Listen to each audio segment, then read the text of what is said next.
লুকোচুরি খেলবে? লুকোচুরি তুমি লুকাও, আমি ঠিকই তোমাকে খুঁজে পাবো।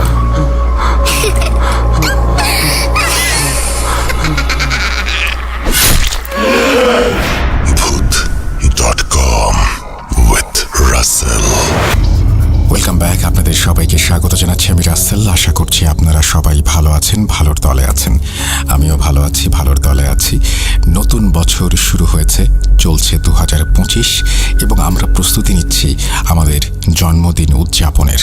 আপনারা সবাই জানেন 2020 সালের 14ই ফেব্রুয়ারি অর্থাৎ ভালোবাসা দিবসে আমরা শুরু করেছিলাম ভূত.com, আর এই বছরে সেটি গিয়ে দাঁড়াচ্ছে 5 বছরে, অর্থাৎ 5ম বছরে পদার্পণ করছে ভূত.com। সুতরাং সেই জন্য আমাদের প্রস্তুতিও রয়েছে এবং আমরা চেষ্টা করছি আপনাদেরকে দারুণ কিছু উপহার দেবার। আজকে একটা ঘটনা এই মুহূর্তে শোনাতে চাই। আপনাদের সবার কাছে আমার বিনীত অনুরোধ, যারা আমাদেরকে শোনেন রেগুলার বা যারা আমাদেরকে ভালোবাসেন, তারা অনুগ্রহ করে আমাদের চ্যানেলটি সাবস্ক্রাইব করবেন, যাতে করে আপনারা সবাই আমাদেরকে সাপোর্ট করতে পারেন। একই সাথে আপনারা সমস্ত নোটিফিকেশনগুলোও যেন সাথে সাথে পেয়ে যান। তো আমি আজকে একটা ইমেল দিয়ে শুরু করতে চাই এবং যেভাবে লেখা আছে আমি সেভাবেই পড়ে শোনাচ্ছি। গভীর রাত, চারিদিকে নিস্তব্ধতা। বিয়েবাড়ির গাঢ় আনন্দঘন পরিবেশও এখন শান্ত। সবাই দিনের ক্লান্তি মিটিয়ে গভীর ঘুমে, কিন্তু হঠাৎই ভাঙচুরের শব্দে পুরো বাড়ি জেগে ওঠে। নবদম্পতির রুম থেকে আসছে চিৎকারের আওয়াজ। সবাই প্রচণ্ড অবাক। কি এমন হলো নবদম্পতির মধ্যে যে প্রথমেই তারা এমন ঝগড়া বিবাদে লিপ্ত হলো? আসসালামু আলাইকুম রাসেল ভাই। ভূত.com-এর সকল শ্রোতাদের আমার পক্ষ থেকে সালাম, আদাব, নমস্কার এবং অবশ্যই ভৌতিক শুভেচ্ছা। আমি ইফতি আহমেদ বলছি রাঙামাটির কাপ্তাই থেকে। আমার গ্রামের বাড়ি নোয়াখালী জেলায়। বাবার চাকরির সূত্রে আমরা রাঙামাটির কাপ্তায়ে বড় হয়েছি। গ্রামের বাড়িতে খুবই কম যাওয়া হয় আমাদের। ঈদ, চাঁদ বা অন্য কোনো পারিবারিক অনুষ্ঠান হলেই আমরা শুধু সপরিবারে সেখানে উপস্থিত থাকি। সালটা 2014। আমার মামার একমাত্র বড় ছেলে কিরণ ভাই 2 বছর পর প্রবাস জীবন কাটিয়ে 3 মাসের ছুটি নিয়ে বাংলাদেশে এসেছে। উদ্দেশ্য এবার বিয়ে করে ফেলবেন। যথারীতি আমরা সপরিবারে দাওয়াত পেয়ে গ্রামের বাড়িতে উপস্থিত হই। আমার মামা অনেক জমি জমার মালিক। আমার মায়ের একমাত্র ভাই তিনি। একমাত্র ছেলে হওয়ায় নানা পক্ষ থেকেও পেয়েছেন অনেক সয় সম্পত্তি। তার জমির ওপর করেছেন বিশাল এক দালান বাড়ি। এক ছেলে ও এক মেয়ে নিয়ে সুখী পরিবার। যাই হোক, ঘটনায় আসা যাক।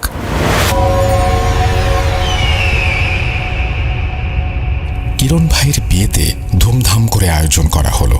বাড়ি ভর্তি মানুষ, হাসি আনন্দে জমজমাট পরিবেশ। বিয়েবাড়ি বলে কথা, সারাদিন অতিথিদের আপ্যায়ন, আচার অনুষ্ঠান আর হই হুল্লোড়ে সবাই একেবারে ক্লান্ত। বিয়ের মিষ্টি মুহূর্তগুলো স্মৃতিতে গেঁথে সবাই ধীরে ধীরে শিথিল হতে শুরু করল। নবদম্পতির জন্য স্নিগ্ধভাবে সাজানো হলো বাসর ঘর। মশারির গায়ে ফুলের মালা, বিছানায় গড়াগড়ি করছে লাল গোলাপের পাপড়ি। অভিভাবকদের হাসি মুখ আর আত্মীয়দের ঠাট্টা মশকরা উপেক্ষা করে নতুন বরকনে ঘরে প্রবেশ করল। দরজা বন্ধ। বাইরে বাড়ির সবাই এত ক্লান্ত যে যার যার মতো বিছানায় গা এলিয়ে দিয়ে ঘুমিয়ে পড়ল। কিন্তু কে জানতো এই রাতটা এ বাড়ির জন্য একেবারে অন্যরকম কিছু হবে। রাত প্রায় 3টা। সারা বাড়ি গভীর নিস্তব্ধতায় ঢাকা। বিয়েবাড়ির ক্লান্তি যেন পুরো বাড়ির ঘুমকে আরো গভীর করে তুলেছে। আমি যে রুমে ঘুমাচ্ছি সেখানে আমার ছোট ভাই আর মামাতো বোনের স্বামীও রয়েছেন।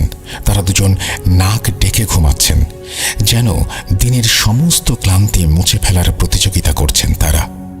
আমি তখনও জেগে ফোনে চুপচাপ কথা বলছিলাম।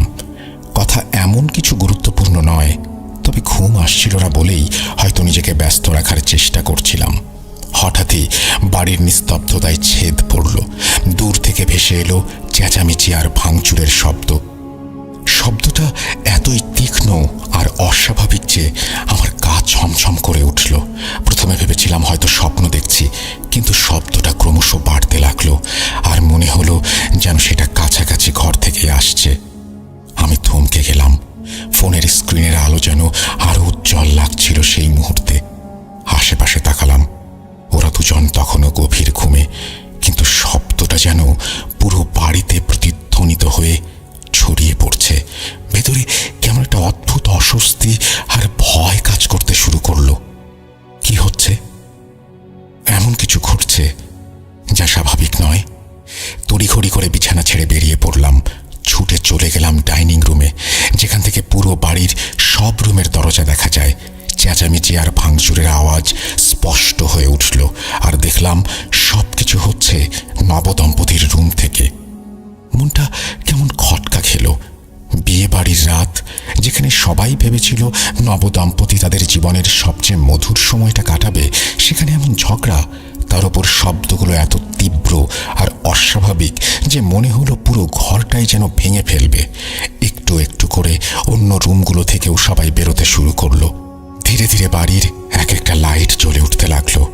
ক্লান্ত মুখ আর অস্বস্তির ছাপ নিয়ে সবাই একত্রিত হলো। কিন্তু আশ্চর্যের বিষয়, বাসর ঘরের দরজা বন্ধ, আর ভেতরে আলো তখনও নেভানো। আওয়াজ তবুও থামছে না। সবাই হতবাক। এত রাতে এমন ঘটনা, কেউ কিছু বুঝে উঠতে পারছে না কি হচ্ছে ওই ঘরের ভেতর। লজ্জায় কেউই নবদম্পতির রুমের দরজায় নক করার সাহস পাচ্ছিল না। সবাই মনে মনে ভাবছে নতুন সংসার, হয়তো ছোটখাটো কিছু নিয়ে ঝগড়া হয়েছে। কিন্তু সময় যত গড়াচ্ছিল, ঝগড়ার আওয়াজ ততই তীব্র হচ্ছিল। ভাঙচুরের শব্দ আর চিৎকারে পুরো বাড়ির পরিবেশ ভারী হয়ে উঠছিল। শেষমেশ আর সহ্য করতে না পেরে আমি আমার ছোট বোন দুজনে মিলে দরজায় ধীরে ধীরে নক করলাম। ভেতর থেকে কোনো উত্তর নেই, কিন্তু ঝগড়া থামারও কোনো লক্ষণ নেই। আমরা আবার নক করলাম, এবার একটু জোরে। তবুও ভেতরে যা চলছিল তা চলতেই থাকলো। এভাবে অপেক্ষা করতে করতে সময় গড়ালো। ফজরের আজান ভেসে এলো দূর থেকে। আজানের শব্দের সঙ্গে সঙ্গে অদ্ভুতভাবে সব শান্ত হয়ে গেল। ভেতর থেকে আর কোনো আওয়াজ শোনা যাচ্ছিল না। আমরা সবাই একে অপরের মুখের দিকে তাকিয়ে রইলাম, চুপচাপ, বিভ্রান্ত। এমন কি হলো? এত বড় ঝগড়ার পর এখন হঠাৎ এমন নীরবতা কেন? কেউ কিছু বলতে পারছিল না, শুধু মাথায় নানা প্রশ্ন ঘুরতে লাগলো। ফজরের আজানের পর সবাই নামাজ পড়ে যার যার মতো ঘুমিয়ে পড়ল। তবে বাড়ির মহিলারা আর বিশ্রামের সময় পেল না। তারা ব্যস্ত হয়ে পড়ল সকালবেলার নাস্তা তৈরির কাজে। রান্নাঘরে তেলের কড়া শব্দ আর খাবারের গন্ধ ছড়িয়ে পড়তে শুরু করলো বাড়ির আঙিনা জুড়ে, যেন রাতের অস্বাভাবিক ঘটনাকে পেছনে ফেলে স্বাভাবিক জীবনে ফিরে আসার চেষ্টা চলছে। এ বাড়ির পুরনো রীতি, সবাই একসঙ্গে বসে খাওয়া দাওয়া আর নাস্তা করে। সকাল 8টা বাজতেই বাড়ির সবাই একে একে ঘুম থেকে উঠে নাস্তার টেবিলে জড়ো হলো। সবার চোখে মুখে রাতের ঘটনার এক চাপা কৌতূহল। এরই মধ্যেই এসে হাজির হলো নতুন বউ জামাই। তাদের দেখে মনে হলো যেন কিছুই হয়নি। হাসি মুখে দুজন পাশাপাশি বসে নাস্তার টেবিলে যোগ দিল। সবাই একে অপরের দিকে তাকিয়ে থাকে, কিন্তু কেউ মুখ ফুটে কোনো কিছু বলার সাহস পায় না। চারপাশের অস্বস্তি যেন টেবিলের প্রতিটি চামচ কাঁটা চামচের আওয়াজে প্রতিধ্বনিত হলো। নতুন দম্পতি এমনভাবে মিষ্টি ভান করছিল যেন রাতে কোনো ঝগড়ার অস্তিত্বই ছিল না। নাস্তা চলতে থাকে, কেউ কিছু বলে না, সবাই চুপচাপ খাবারে মন দেয়। তবে মনে মনে সকলেই ভাবছে, গত রাতে যা হলো তারপরেও এভাবে স্বাভাবিক হওয়া কি সম্ভব, নাকি তারা সবাইকে কিছু লুকাচ্ছে? মামা মামি আর আমার বাবা মায়ের মুখে তখন স্পষ্ট রাগান্বিত ভাব। সবাই চুপচাপ থাকলেও চোখে মুখে অসন্তোষের ছাপ স্পষ্ট। টেবিল জুড়ে নীরবতা এমনই ভারী হয়ে উঠেছিল যে কারো কথা বলার সাহস হচ্ছিল না। হঠাৎ নীরবতা ভেঙে আমার মামাতো বোন বলে উঠল, তোদের রাতে কি হয়েছিল? ভাইয়া, তুই তো খুব শান্ত স্বভাবের মানুষ, এত ঝগড়া করছিলি কেন? তা আবার বিয়ের প্রথম রাতে? এই কথা শোনার সঙ্গে সঙ্গেই যেন কিরণ ভাই আর নতুন বউয়ের মাথায় আকাশ ভেঙে পড়ল। মুখের ভাব দেখে মনে হলো যেন মাটির নিচে লুকিয়ে পড়তে চায়। চোখ বড় বড় করে তারা একে অপরের দিকে তাকালো।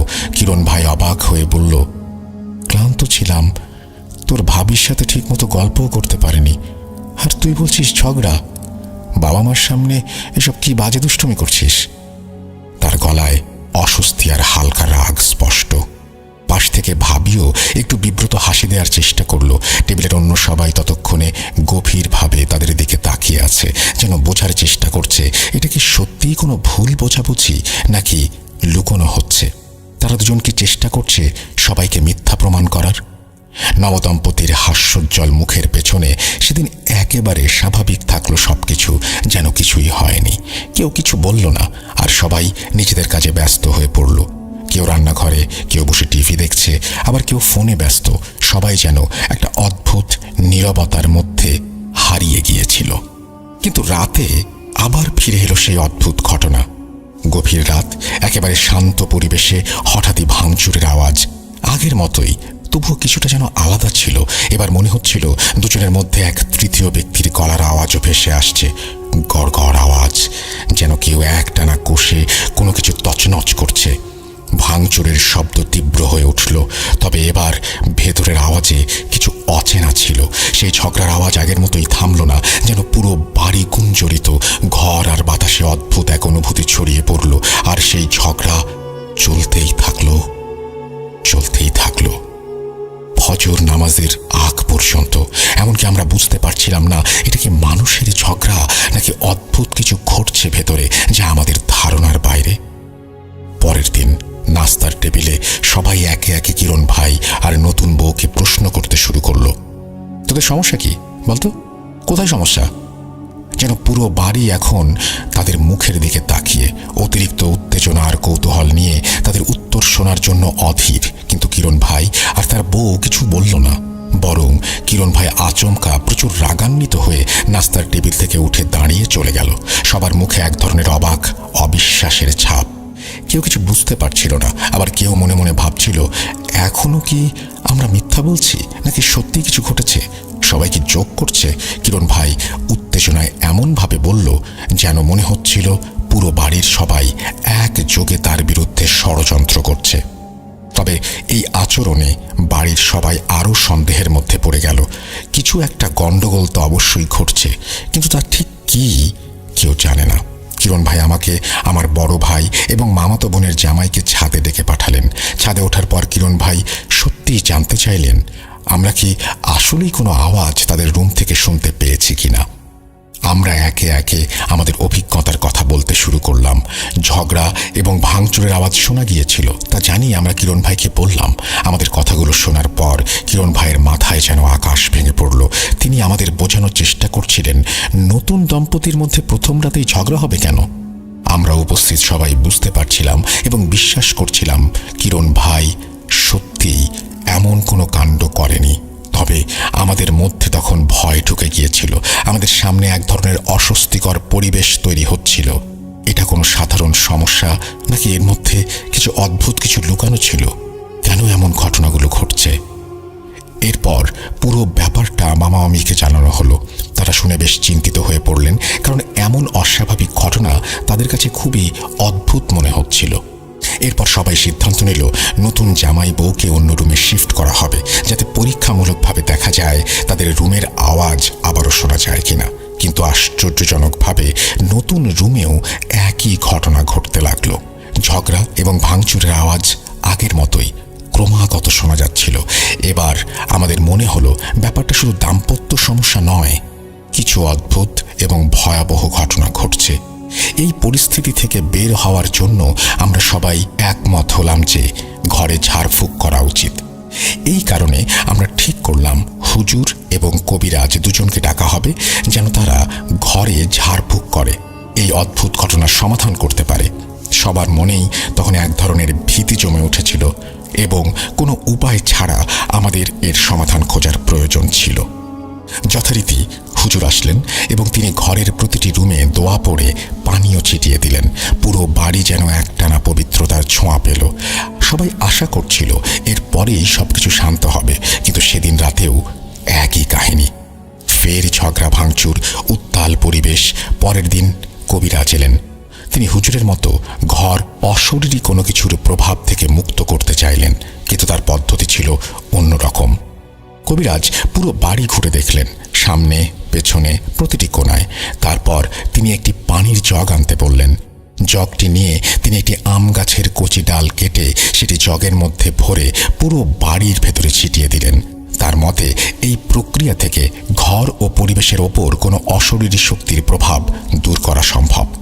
তবে আশ্চর্যজনকভাবে এর পরেও এই সমস্যার সমাধান হচ্ছিল না, ঝগড়ার আওয়াজ বন্ধ হচ্ছিল না এবং পুরো বাড়ি আবারও একই অস্বস্তিকর পরিস্থিতির মধ্যে পড়েছিল। কিছু একটা যেন এখনো বাকি ছিল। এটা ছিল এমন একটি সমস্যার প্রতীক যার সমাধান মিলছে না। বাড়িতে একাধিক হুজুর এবং কবিরাজের আসা যাওয়া সত্ত্বেও সমস্যার সমাধান হচ্ছিল না এবং অশান্তি ও ভয়ের পরিবেশ তৈরি হচ্ছিল। সবাই বুঝতে পারছিল কিছু একটা অদ্ভুত ঘটেছে, কিন্তু কেন হচ্ছে তা কেউ বুঝতে পারছিল না। পরিস্থিতি ক্রমেই খারাপের দিকে যাচ্ছিল। তাই আমরা রাঙামাটি থেকে এক বৌদ্ধ বনভান্তেকে নোয়াখালী নিয়ে আসলাম। বলা প্রয়োজন, বনভান্তে হলেন সেই ব্যক্তিরা যারা পাহাড়ের গভীরে ধ্যানে মগ্ন থাকেন এবং সাধনায় মর্যাদা পেলে বৌদ্ধ ধর্মাবলম্বীদের আচার অনুষ্ঠান পরিচালনা করেন। এদের অনেকেই জিন ও অশরীরী শক্তির সমস্যার সমাধান করতে পারেন। তারা তাবিজ করতে জানেন এবং তাবিজ কাটাতেও সক্ষম, যেটি অনেকের কাছে ব্ল্যাক ম্যাজিক হিসেবে পরিচিত। এমন একজন বনভান্তে আসার পর আমরা আশা করেছিলাম এবার হয়তো সমস্যার সমাধান হবে এবং সবকিছু ঠিক হয়ে যাবে। বনভান্তে আমাদের সবাইকে সতর্ক করে দিলেন, আজ রাতে বাসা থেকে কেউ বের হবেন না, বিশেষ করে রাত 10টার পর। আমরা সবাই তার কথা মতো রাত 10টার পর আর বের হইনি। বাসার ছাদে ভান্তে সাহেব একটি আসন তৈরি করে তার সাথে আনা বিভিন্ন উপকরণ দিয়ে একটি মণ্ডপ সাজালেন তিনি। তিনি তার সহকর্মী এবং কিরণ ভাইকে নিয়ে গভীর মনোযোগ সহকারে উপাসনা করতে শুরু করলেন। সারা রাত ধরে তারা সাধনা করে গেলেন এবং সকালে এসে ভান্তে সাহেব জানালেন, এই কাজের সমাধান আমি করতে পারবো না। তিনি বললেন, এটা খুবই খারাপ জিনের নজর, যা কাটানোর সাধ্য আমার নেই। ভান্তে সাহেবের এই কথা শোনার পর আমরা সবাই খুব হতাশ হয়ে পড়লাম। যে আশা নিয়ে আমরা তাকে নিয়ে এসেছিলাম তা ধোঁয়াশার মতো মিলিয়ে গেল। আমরা যেন আরো গভীর অন্ধকারে নিমজ্জিত হয়ে পড়লাম। যেন মনে হচ্ছিল এই সমস্যার সমাধান কোনোভাবেই সম্ভব না। ঘটনা এখানেই শেষ? না, ধৈর্য ধরুন, আর বেশি সময় নেব না। বিয়েবাড়ির আমেজ ক্রমশ কমতে থাকলো এবং একে একে সবাই তাদের নিজেদের জায়গায় ফিরে গেল। আমার মা বাবা ভাই বোন সবাই কাপ্তাই ফিরে আসলো, কিন্তু আমি রয়ে গেলাম। আসলে আমারও চলে যাওয়ার কথা ছিল, কিন্তু পুরো বাড়ি ফাঁকা হয়ে যাবে, কিরণ ভাই একা হয়ে যাবে, আর এমন ভয়ঙ্কর পরিস্থিতিতে বাসায় একা থাকাও নিরাপদ মনে হচ্ছিল না। কিরণ ভাই আমাকে ডেকে বললেন, তুই অন্তত থাক, তোর তো এসএসসি পরীক্ষা শেষ, তোর কোচিং শুরু হতে তো বেশ দেরি আছে, 2 মাস না? মাসখানেক থেকে যা অন্তত। ওনার অনুরোধ আমি ফেলতে পারলাম না। প্রতি রাতেই এই বাড়িতে ঝগড়া বিবাদ চলতেই থাকলো, আর আমরা সবাই অভ্যস্ত হয়ে গেলাম এসবে। সবাই নামাজ কালাম বেশি বেশি পড়তে লাগলো আর আল্লাহর কাছে সাহায্য চাইলো।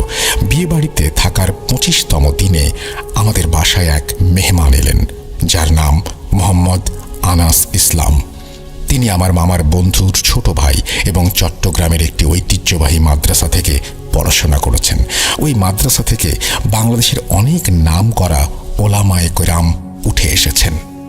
মোহাম্মদ আনাস ইসলাম খুবই পরহেজগার মানুষ। তিনি একজন আলেমও বটে। উনি চট্টগ্রামের একটি স্থানীয় মসজিদে ইমামতি করেন এবং একটি মাদ্রাসার খতিব। উনি নোয়াখালী এসেছিলেন তার পার্সোনাল কিছু কাজে। মামা তাকে বললেন, তোমার কাজ 1-2 দিনের মধ্যে শেষ হবে না, তুমি যতদিন ইচ্ছা আমার বাড়িতে থেকে যাও। কে জানতো এই মেহমান আসলে খোদা নিজেই পাঠিয়েছেন আমাদের ভয়ঙ্কর সমস্যার সমাধান করার জন্য। তার উপস্থিতি যেন এক আশীর্বাদ হয়ে এলো যখন আমাদের আশেপাশে অশান্তি এবং আতঙ্ক তৈরি হয়েছিল। হুজুর সেদিন রাতে আমাদের সাথেই ডিনার করে ঘুমিয়ে পড়েছিলেন। মাঝরাতে তাহাজ্জুদের নামাজ আদায় করার জন্য বিছানা থেকে উঠে উনি উজু করতে যান। হঠাৎ শুনতে পান সেই চিরচেনা ঝগড়া বিবাদ মিশ্রিত আওয়াজ, যেটা আমরা সবাই অভ্যস্ত হয়ে গিয়েছি। কিন্তু মোহাম্মদ আনাস ইসলাম সাহেব একটু ভড়কে গিয়েছিলেন। তিনি চিন্তা করলেন চিৎকার চেঁচামেচির মধ্যে তিনি তাহাজ্জুদের নামাজ পড়তে পারবেন না। তাই তিনি অজু না করে ফিরে এসে বিছানায় শুয়ে ফজরের নামাজের জন্য অপেক্ষা করতে লাগলেন। ফজরের নামাজের পর যথারীতি নাস্তার টেবিলে বসে নাস্তা করতে করতে উনি লজ্জা নিয়ে বললেন, গত রাতে এমন চিৎকার চেঁচামেচির আওয়াজ কেন হচ্ছিল? তখন বাবা মন খারাপ করে সমস্ত ঘটনার বিবরণ দিলেন ওনাকে। তখন আনাস সাহেব একটু মুচকি হাসি দিয়ে বাবাকে বললেন, সমস্যা যেখানে আছে সমাধানও সেখানে আছে। ইনশাল্লাহ আমি চেষ্টা করব যদি কোনো সমাধান করতে পারি। বাবার মুখে এক মুহূর্তের জন্য আশ্বস্ততার ভাব দেখলাম না। স্বাভাবিকই ছিল, কারণ তিনি আগেই অনেক টাকা পয়সা খরচ করেছেন এই সমস্যার সমাধান করার জন্য, কিন্তু কিছুই কাজে আসেনি। আনাস সাহেব সেদিন দুপুরে খেতে বসে বাবাকে বললেন, আজ রাতে বাসায় কোনো মাছ, মাংস বা ডিম জাতীয় খাবার, অর্থাৎ আমিষ জাতীয় কোনো খাবার যেন রান্না করা না হয়। খাওয়া দাওয়া শেষ করার পর হুজুর আমাকে সঙ্গে নিয়ে বাজারে গেলেন। বাজার থেকে উনি কিছু জিনিসপত্র কিনলেন, কিন্তু আমাকে আড়ালে রেখে। তারপর আমরা বাসায় ফিরে আসলাম। হুজুর বাসার সবাইকে বললেন ইশার নামাজের পর সবাই যেন তার বাড়ি ফেরার জন্য অপেক্ষা করেন। মাগরিবের নামাজের পর হুজুর কোথায় যেন চলে গেলেন। তারপর ফিরে এলেন রাত 10টায়। সবার সাথে রাতের খাবার গ্রহণ করার পর হুজুর সবাইকে ডাইনিং রুমে নিয়ে এসে একটি পাটি বিছিয়ে সবাইকে বসালেন। তারপর তিনি কোরআন শরীফ হাতে নিয়ে বাজার থেকে আনা জিনিসপত্রগুলো বের করলেন।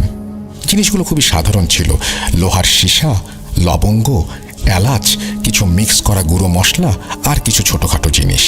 মামা চিন্তা করলেন দেখা যাক কি হয়। হুজুর একটি পাত্রে পানি রেখে সেই পানিতে বাজার থেকে আনা লোহার সীসা এবং মশলাগুলো রাখলেন। তারপর বিসমিল্লাহ বলে বিড়বিড় করে কিছু সূরা পড়তে লাগলেন।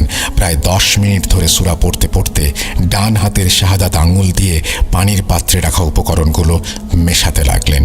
সূরা পড়া বন্ধ করে হঠাৎ শাহাদাত আঙুল দিয়ে গোল একটি বৃত্ত আনালেন এবং সেই বৃত্তের ভেতরে আমরা সবাই বসেছিলাম। পাত্রে রাখা পানি দিয়ে সেই বৃত্ত আঁকলেন তিনি। তারপর তিনি সবাইকে ওনার সাথে মিলিয়ে কিছু সূরা পড়তে বললেন। উনি আগেই বলে দিয়েছিলেন এখানে যারা বসে আছেন তাদের মধ্যে কেউ একজন কিছু অস্বাভাবিক ঘটনা ঘটাতে পারে, ঘরের মধ্যে যে কোনো কিছু হতে পারে, আমরা যেন কেউ না ঘাবড়াই। এরপর সবাইকে বললেন সবাই তাদের মোবাইল ফোনগুলো যেন বন্ধ রাখে, ইনশাল্লাহ কারো কিছু হবে না। হঠাৎ করেই হুজুরের কণ্ঠ উচ্চ স্বরে উঠে গেল। তিনি সূরা পড়তে শুরু করলেন এমন জোরে যে ঘরের দেয়ালগুলোতে সেই আওয়াজ প্রতিধ্বনিত হচ্ছিল। মনে হচ্ছিল পুরো ঘর যেন কাঁপতে শুরু করেছে। বাড়ির সমস্ত জানালা একে একে নিজে নিজে খুলে গেল, আর জানালার কাঁচগুলো বিকট শব্দ করে বারবার ফ্রেমের সাথে ধাক্কা খাচ্ছিল। বাইরে হঠাৎ করেই তীব্র শোঁ শোঁ শব্দে বাতাস বইতে শুরু করলো। আমরা সবাই ভয়ে জমে গিয়েছিলাম। কেউ একটি শব্দ করারও সাহস পাচ্ছিলাম না। হঠাৎ করে পুরো বাড়ির ইলেকট্রিসিটি চলে গেল। চারিদিকে নেমে এলো অদ্ভুত শুনশান নীরবতা। ঘরের ভেতর অন্ধকার, আর সেই অন্ধকার যেন আমাদের চারপাশ থেকে চেপে ধরছিল। ঠিক তখনই আমাদের অবাক করে দিয়ে বৃত্তের ভেতরে বসে থাকা আমাদের একজন হঠাৎ করে তীব্র চিৎকার দিয়ে উঠল, আর কণ্ঠস্বর তার বদলে গিয়েছিল। সেটা কোনো মানুষের স্বাভাবিক কণ্ঠস্বরের মতন শোনাচ্ছিল না। সেই রাগী কর্কশ কণ্ঠে সে বলতে লাগলো, আমাকে কেন ডেকেছিস? জানিস না কেউ কিছু করতে পারেনি আমার। তুই এক কম বয়সী ছোকরা কি বা করতে পারবি? আমাকে যেতে দে, যেতে দে আমাকে। তার চোখ জ্বলে উঠেছিল, হাত পা কাঁপছিল, আর পুরো শরীর দিয়ে ভীষণ শক্তি প্রদর্শন করছিল। আমাদের তখন মনে হচ্ছিল কোনো দুঃস্বপ্নের মধ্যে আমরা আছি। হুজুর কিন্তু চুপ ছিলেন না। তিনি আরও জোরে সূরা পড়তে লাগলেন। তার কণ্ঠে যেন কোনো ভয় ছিল না।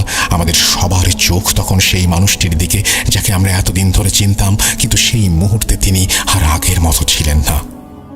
কি আন্দাজ করতে পারছেন কার শরীরে ভর করেছিল সেই জিন? কার শরীর ব্যবহার করে কথা বলছিল সে? আমরা সবাই বুঝতে পেরেছিলাম ঘটনাগুলোর কেন্দ্রবিন্দু আসলে আমাদের ঘরের নতুন বউ মৌমিতা ভাবি। হুজুর আর মৌমিতা ভাবির শরীরে থাকা জিনের কথোপকথনে জানা গেল সেই জিনটির নাম হামিম। শুধু হামিম নয়, আরও 2 জন জিন বহু বছর ধরে মৌমিতা ভাবির সঙ্গে রয়েছে। যদিও তারা সরাসরি বড় কোনো ক্ষতি করেনি, তবে মৌমিতা তাদের গভীর আকর্ষণের কেন্দ্রবিন্দু হয়েছিল। জিনরা নিজেদের মধ্যে অদ্ভুত প্রতিজ্ঞা করেছিল। তারা জানত মৌমিতা মানুষ আর তারা জিন। বিবাহিত সম্পর্ক গড়ে তোলা তাদের পক্ষে অসম্ভব, কিন্তু সিদ্ধান্ত নিয়েছিল মৌমিতা যেখানে বিয়ে করবে সেখানেই তাকে শান্তিতে সংসার করতে দেবে না। এই কারণেই তারা প্রতিদিন এমন অদ্ভুত ঘটনা ঘটাচ্ছিল যাতে সবাই বাধ্য হয়ে ভাইয়া আর মৌমিতার সম্পর্ক ভেঙে দেয়। হুজুর প্রশ্ন করলেন, তোমরা মৌমিতাকে প্রথম কোথায় দেখেছিলে? তখন মৌমিতার শরীরে থাকা জিনটি জানালো বহু বছর আগে তারা তিনজনে একটি কবরস্থানের সামনে দাঁড়িয়েছিল। মৌমিতা তখন 6 বছরের ছোট্ট মেয়ে। প্রতিদিন স্কুল থেকে ফেরার পথে সে সেই কবরস্থান পেরিয়ে যেত। সেদিনই তারা তাকে প্রথম দেখে। সেই থেকে তার প্রতি গভীর আকর্ষণ শুরু হয়। এরপর দীর্ঘ কথোপকথনের মাধ্যমে হুজুর বুঝতে পারলেন জিনেরা স্বেচ্ছায় মৌমিতার শরীর ত্যাগ করবে না। অনেক বোঝানোর পরও তারা এক কথায় জানালো, আমরা তাকে ছাড়ব না। তখন হুজুর তাদের উদ্দেশ্যে কঠোরভাবে বললেন, তোমরা যদি এই মেয়েকে মুক্ত না করো তাহলে আমি তোমাদের ধ্বংস করতে বাধ্য হব। তাদের প্রতিক্রিয়া ছিল একই, আপনার যা খুশি করেন, কিন্তু আমরা তাকে ছাড়ব না। এরপর হুজুর কিছু বিশেষ সূরা পাঠ করতে শুরু করলেন। তিনি নিজের ডান হাতে ফুঁ দিয়ে সেই শক্তি কেন্দ্রীভূত করলেন। মৌমিতার শরীরে থাকা 3টি জিনকে একত্র করলেন। এরপর শেষবারের মতো প্রশ্ন করলেন, তোমরা কি সসম্মানে চলে যেতে চাও নাকি তোমাদের মৃত্যু চাও? তাদের উত্তর ছিল, আমরা মরতেও রাজি, কিন্তু মৌমিতাকে ছাড়ব না। এবার হুজুর দ্রুত নিজের কাছে থাকা একটি টর্চ লাইট থেকে আলো জ্বালালেন। তিনি শক্ত কণ্ঠে আল্লাহু আকবার বলে মৌমিতার গলায় তার ডান হাত চালালেন, ঠিক যেমন করে আমরা গবাদি পশু কুরবানি করি। এরপরই এক ভয়াবহ দৃশ্য দেখা গেল। মৌমিতা ভাবী পশুর মতো অদ্ভুত আওয়াজ করতে লাগলেন। তার শরীর কাঁপছিল আর সে ছটফট করছিল। আমরা সবাই হতভম্ব হয়ে তাকিয়েছিলাম। কিছুক্ষণ এইভাবে চলার পর মৌমিতা নিস্তেজ হয়ে গেল। ঘর জুড়ে তখন এক অদ্ভুত নীরবতা। হুজুর কিছুক্ষণ ধরে সূরা পাঠ করতে করতে মৌমিতার মাথায় হাত রাখলেন। এরপর শান্ত গলায় বললেন, ভয় পাওয়ার কিছু নেই, এই মেয়ে এখন মুক্ত। আলহামদুলিল্লাহ, আমরা সবাই যেন দীর্ঘদিনের একটি বোঝা থেকে মুক্ত হলাম। আল্লাহর রহমতে সেই রাতে আমাদের বাড়ি থেকে চিরতরে অশুভ শক্তির বিদায় ঘটল। সেই রাতের ভয়াবহতার পর আমাদের পরিবারে যেন শান্তি ফিরে এলো। আল্লাহর রহমতে মৌমিতা ভাবী সম্পূর্ণ সুস্থ হয়ে উঠলেন। ঘরের সবাই হুজুরের প্রতি গভীর শ্রদ্ধা ও কৃতজ্ঞতা প্রকাশ করলেন। আমার বাবা বিশেষভাবে ওনাকে ধন্যবাদ জানিয়ে বললেন, আমাদের পরিবারকে আপনি এক এমন বিপদ থেকে মুক্তি দিলেন যার জন্য আমরা কোনো আশা দেখতে পাচ্ছিলাম না।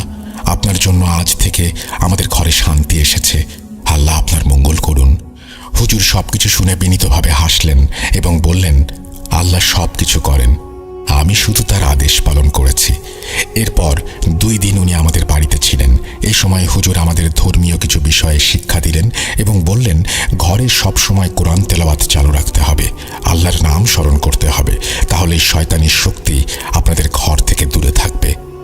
শেষ দিনে আমরা সবাই মিলে হুজুরকে বিদায় জানাতে বাইরে এলাম।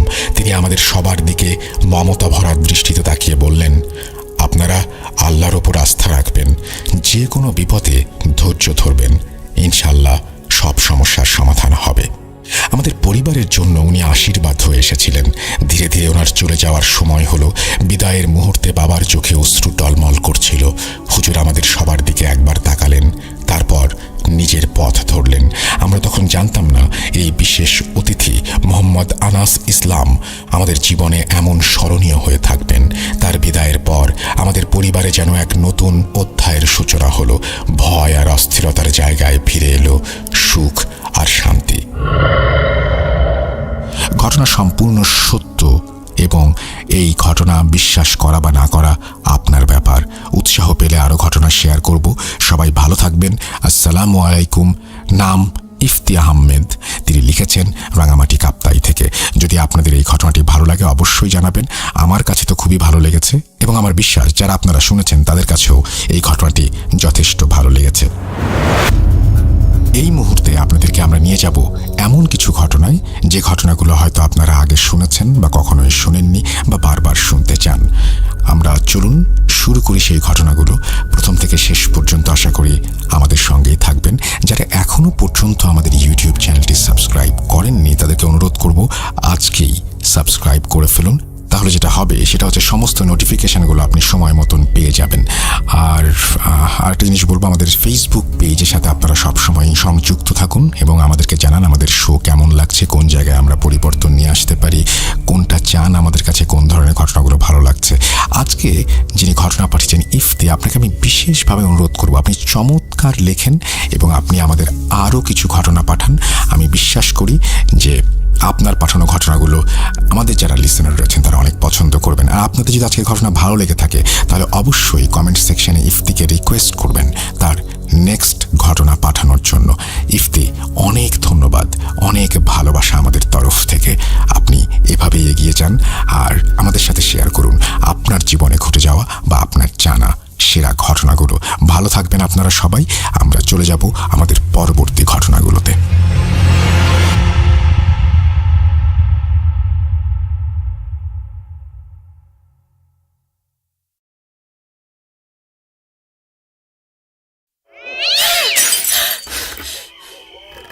আজ আবার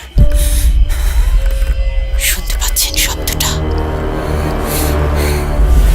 ভয়ের আরেক নাম ভূত.com with Russell। যেভাবে লেখা আছে আমি সেভাবেই শুরু করছি। লিখছেন, আসসালামু আলাইকুম রাসেল ভাই, আশা করি আল্লাহর রহমতে ভালো আছেন। আমিও আল্লাহর রহমতে ভালো আছি। ভূত.com-এর সকল শ্রোতাদের আমার সালাম। আসসালামু আলাইকুম। আমি ইমন, এটি আমার ছদ্মনাম। আমার ঠিকানা বাংলাদেশের উত্তরবঙ্গ, নওগাঁ জেলা, যেটা বাংলাদেশের বরেন্দ্র অঞ্চল নামে পরিচিত। আমি নিয়মিত ভূত.com-এর একজন শ্রোতা বললে মিথ্যে বলা হবে। অনেক আগে শুনতাম, মাঝে মধ্যে সময় পেলে এখনও আপনার ঘটনাগুলো শুনে থাকি। অনেক ভালো লাগে। অনেকদিন থেকে লিখবো ভাবছিলাম, কিন্তু সময়ের অভাবে লেখা হয় না। আমি একজন মালয়েশিয়া প্রবাসী। আমার পক্ষে স্টুডিওতে আসা সম্ভব না, তাই ঘটনাটি পড়ে ভালো লাগলে আপনি শ্রোতাদের পড়ে শোনাবেন। তাই কথা না বাড়িয়ে সরাসরি ঘটনায় চলে যাই। ঘটনাটি আমার মেজো চাচার সঙ্গে ঘটে যাওয়া একটা ঘটনা। আমার সঠিক মনে নেই, আনুমানিক ঘটনাটি 2012-13 সালের দিকে ঘটে যাওয়া একটা ঘটনা। প্রচণ্ড গরমের সময় সবাই বাইরে বসে একটু বাতাসের জন্য গ্রামের মাঝখানে হলেও অনেকে এসে বসতো আমাদের বাড়ির সামনে এবং বিভিন্ন গল্প গুজবে মেতে উঠত সবাই। গল্পের তালে তালে হঠাৎ করে ভৌতিক গল্প একে একে উঠে আসতো সবার মুখে। কার সঙ্গে কি ঘটেছিল সেসব নানান ঘটনা। এর মাঝে আমার চাচার সঙ্গে ঘটে যাওয়া ঘটনাটিও সেবার শেয়ার করা হয়েছিল। ঘটনাটি হচ্ছে একটি ডিপ ঘর, অর্থাৎ গভীর নলকূপ থেকে পানি উঠিয়ে কৃষি জমিতে ধান খেতে সেচ প্রদান করা হয়, সেখানে ঘটে যাওয়া একটি ঘটনা। এটি ইট দিয়ে তৈরি করা, সাদা রং করা একটি বরেন্দ্র কর্তৃপক্ষের নির্মিত ঘর, অর্থাৎ সেচ প্রকল্প। সেখান থেকে বছরে পৌষ মাস থেকে চৈত্র বৈশাখ মাস পর্যন্ত পানি সেচ করা হয়। তারপর থেকে এটি পরিত্যক্ত হিসেবে পড়ে থাকে। একদিন বেশ কয়েকজন কার্ড খেলার জন্য রাত্রেবেলায় সেই ঘরটি ব্যবহার করে। সেখানে অনেক রাত্রি পর্যন্ত বেশ কয়েকজন কার্ড খেলতে থাকে। হঠাৎ করে একজনের প্রকৃতির ডাকে সাড়া দেবার সময় হয়। সে বাইরে গিয়ে বাথরুম সারতে গেলে তাকিয়ে দেখতে পায় তার দিকে অনেক বড় একটা বন্য শূকরের মতো বিশাল আকারের প্রাণী তাকে লক্ষ্য করে দৌড়ে আসছে। সে যে দিক থেকে আসছে বলে রাখা ভালো, ওই দিকে একটা হিন্দুদের ছোট্ট মন্দির আছে, যেখানে প্রতি বছর বৈশাখ মাসে 1 তারিখে মেলা বসে। সেখানে হিন্দু সম্প্রদায়ের লোকেরা প্রতিমা উঠিয়ে পুজো করে থাকে।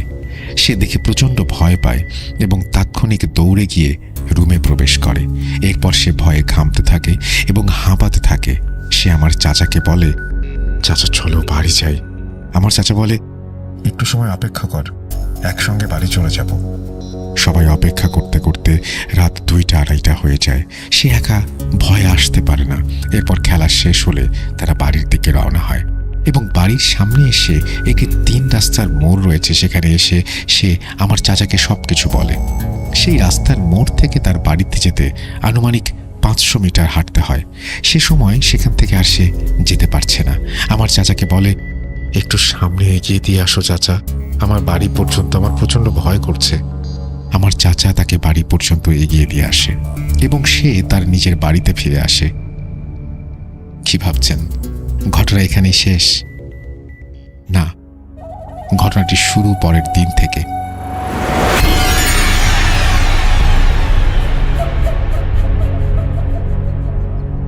পরের দিন আমার চাচা আবার সেখানে খেলতে যায়। আমার সেই ভাইটি ভয় আর পরের দিন সেখানে যায় না। রীতিমতো তাদের খেলা জমে ওঠে। রাত্রে আনুমানিক 2:30-3টার দিকে আমার চাচা খেলা বাদ দেয়। সে বলে, আমি বাড়ি চলে যাব, আর খেলবো না। সে রীতিমতো রুম থেকে বেরিয়ে আসে। ঘর থেকে বাইরে এসে রাস্তায় উঠতে আনুমানিক 500 মিটার হেঁটে যেতে হয়। আমার চাচা মাঝে মাঝে পথ আসার পর সে প্রথমে দেখতে পায় স্বাভাবিকের চেয়ে অনেক বড় বড় 4-5টি শেয়াল তার রাস্তা আটকে আছে। সে শেয়ালগুলো দেখে রীতিমতো ভয় পেয়ে যায়। তারপর চাচা ধূমপান করতো, সে সঙ্গে সঙ্গে একটি সিগারেট ধরিয়ে ফেলে। সে বুঝতে পারছে তার সাথে খারাপ কিছু ঘটতে চলেছে। সে পেছনে ব্যাক করে, একটি পানি চলাচলের ড্রেনের ওপর দিয়ে পথ চলতে শুরু করে এবং সামনে রাস্তায় গিয়ে ওঠে। রাস্তার উপর ওঠার পর সে দেখতে পায় তার দুপাশ দিয়ে শেয়ালগুলো তাকে ঘিরে ধরেছে। সে কি করবে বুঝতে পারে না। সে একের পর এক সিগারেট জ্বালিয়ে রাস্তা হাঁটতে শুরু করে। শিয়ালগুলো তার পথ আটকানোর জন্য এপাশ ওপাশ থেকে সামনে দিয়ে চলাফেরা করতে শুরু করে এবং রাস্তা আটকাতে চেষ্টা করে। সে একের পর এক সিগারেট জ্বালানোর জন্য শিয়ালগুলো তার পাশে ভিড়তে পারে না। সে যখন ফাঁকা রাস্তা থেকে প্রথম বসত বাড়ি শুরু করে পৌঁছায়, তখন শিয়ালগুলো পাশের একটি জঙ্গলের দিকে নেমে যায়। তারপর আমার চাচা বাড়ি পৌঁছানোর পর ফ্রেশ হয়ে রুমে প্রবেশ করলে কিছুক্ষণ পর বুঝতে পারে টিনের চালা, অর্থাৎ ঘরের টিনের চালা দুমড়ে মুচড়ে কেউ যেন ভেঙে ফেলছে। বলে রাখা ভালো, আমাদের এলাকায় আমরা ধান সংগ্রহের জন্য ঘরের ওপর বাঁশ বিছিয়ে তার উপর দিয়ে চালা তৈরি করে থাকি, যেখানে রীতিমতো একটি মানুষ হেঁটে চলাফেরা করতে পারে। আমার চাচা মনে করেছিল হয়তোবা চালার ওপরে চোর উঠে থাকতে পারে। সে সাহস করে উঠতে পারছিল না ভেতরে কি হচ্ছে সেটা দেখার জন্য। কেই বা উপরে আছে। সে রীতিমতো সাহস করে গিয়ে একটি লাঠি এবং একটি লাইট নিয়ে উপরে ওঠে। ওপরে ওঠার সঙ্গে সঙ্গে সে দেখতে পায় সেখানে কিছুই নেই, সম্পূর্ণটা ফাঁকা। তারপর সে নিচে নেমে আসে এবং সে বুঝতে পারে তার পেছনের ঘটনাগুলো। এরপর রাত শেষে দিনের বেলায় লক্ষ্য করে দেখে টিনের কোথাও কিছু হয়নি, কিন্তু রাতের যে ঘটনাটি ঘটেছিল তাতে করে টিনের চালাটি ঠিকঠাক অবস্থায় থাকা কোনোভাবেই সম্ভব নয়। সে বুঝতে পারে সেখানে খেলতে যাওয়াটা তার ঠিক হয়নি। ঠিক সেদিন আমাদের গ্রামেরই উত্তর মাথায় একটি ছেলের ওপর কিছু একটা আসর করে। ছেলেটি প্রতিদিন আমাদের বাড়ির সামনে দিয়ে ঠিক ওই পথেই নানির বাড়ি যাতায়াত করত। সেই ছেলেটির বাড়ি আমাদের বাড়ি থেকে আনুমানিক 1 কিলোমিটার দূরে হবে। রাতের বেলায় কবিরাজ ডেকে নিয়ে এসে সেই ছেলেটিকে ঝাড়ফুঁক করানো হয়। কবিরাজ ছেলেটিকে জিজ্ঞাসা করে, তুমি এই ছোট্ট ছেলেটিকে কেন ধরেছ? কি অপরাধ করেছে সে? তখন ছেলেটি বলে, এই ছেলেটি প্রতিদিন ওই রাস্তা দিয়ে হাঁটাহাঁটি করে, আর এই জায়গাতে আমি বসবাস করি। ওই জায়গাতে কিছু লোক আমাকে প্রতিদিন অনেক অসুবিধা করে, ডিস্টার্ব করে। তারপর ছেলেটি বেশ কয়েকজনের নাম উল্লেখ করে এবং বলে, তাদেরকে আমি বেশ কয়েকবার সাবধান করার চেষ্টা করেছি, কিন্তু তারা কোনো সাবধানতা অবলম্বন করে নাই। তাই এই ছেলেটি দুপুরবেলা আমার সামনে পড়া মাত্রই আমি ছেলেটিকে ধরে ফেলি। তবে এর কোনো ক্ষতি করব না। এর মাধ্যমে আমি জানাতে চাই এবং অন্যদেরকে সাবধান করে দিতে চাই। এরপর কেউ আমাকে যদি ডিস্টার্ব করে তাহলে তাদের বংশ আমি নির্বংশ করে দেব। এর মাধ্যমে আমি জানিয়ে দিতে চাই। বলে রাখা ভালো, ওই ছেলের বাড়ির পাশে 2 আঙ্কেল ছিল। দুজন আমার চাচার সঙ্গে পার্টনার হিসেবে ব্যবসা করত। পরের দিন আর এক আঙ্কেল আমার চাচাকে জিজ্ঞেস করে, রাতের বেলা তুমি এবং আরো কয়েকজন নাকি ওই ডিপ ঘরে খেলতে যাও? সে সময় আমার চাচা জিজ্ঞেস করে, তুমি ওই জায়গার কথা কিভাবে জানলে? সে সময় আঙ্কেল চাচাকে সবকিছু খুলে বলে আর ওখানে যেতে নিষেধ করে। এর মাধ্যমে আমরা সবকিছু বুঝতে পারি এবং তারপর থেকে আমার চাচা আর সেখানে কখনো খেলতে যায়নি। বলে রাখা ভালো, ওইখানে যারা সেচ প্রদানের কাজ করত মাঝে মধ্যে দেখতো যে ডিপের হাউসে মাঝে মধ্যে মাঝরাতে কোনো এক ব্যক্তি গোসল করছে। কেউ কেউ তার শুধু হাঁটু পর্যন্ত দেখতে পেয়েছে। রুমের ভেতর থেকে পুরো দেখা সম্ভব হয়নি, কারণ সামনের দিকে ছোট ছোট ফাঁকা রাখা হতো প্রতিটি ঘর, যেন সেখান দিয়ে হাওয়া বাতাস প্রবাহিত হতে পারে।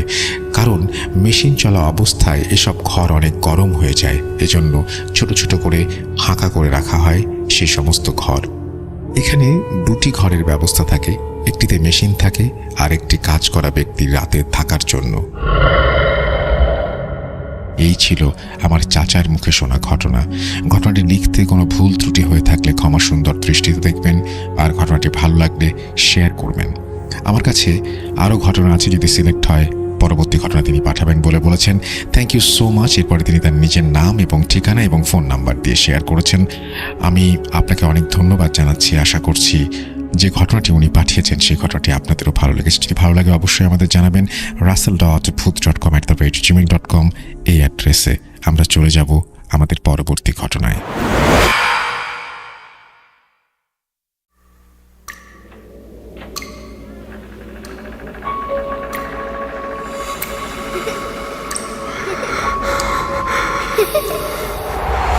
লুকোচুরি খেলবে?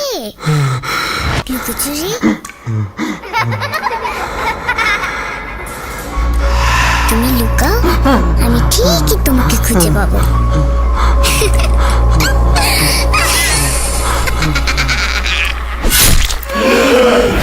Bhoot.com with Russell.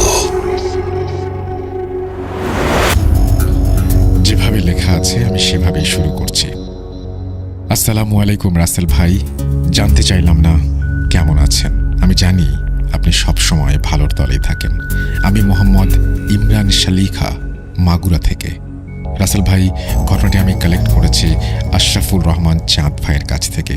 এই ঘটনাটি রাজবাড়ী জেলার বালিয়াকান্দি নামক স্থানের ঘটনা। ঘটনাটি আশরাফুল ভাইয়ের মায়ের সাথেই ঘটেছে। রাসেল ভাই, যদি আমার ঘটনাটি সিলেক্টেড হয় তাহলে আমি চাই যে আপনি ঘটনাটি পড়ে শোনান, কারণ আপনার কণ্ঠে ঘটনা শুনলে মনে হয় ঘটনাটির পুনরাবৃত্তি আমার চোখের সামনেই হচ্ছে। আর বেশি কথা না বাড়িয়ে সরাসরি ঘটনায় চলে যাচ্ছি। ঘটনাটি যেহেতু তার মায়ের সাথে ঘটা, তাই তার মায়ের মতো করেই বলছি।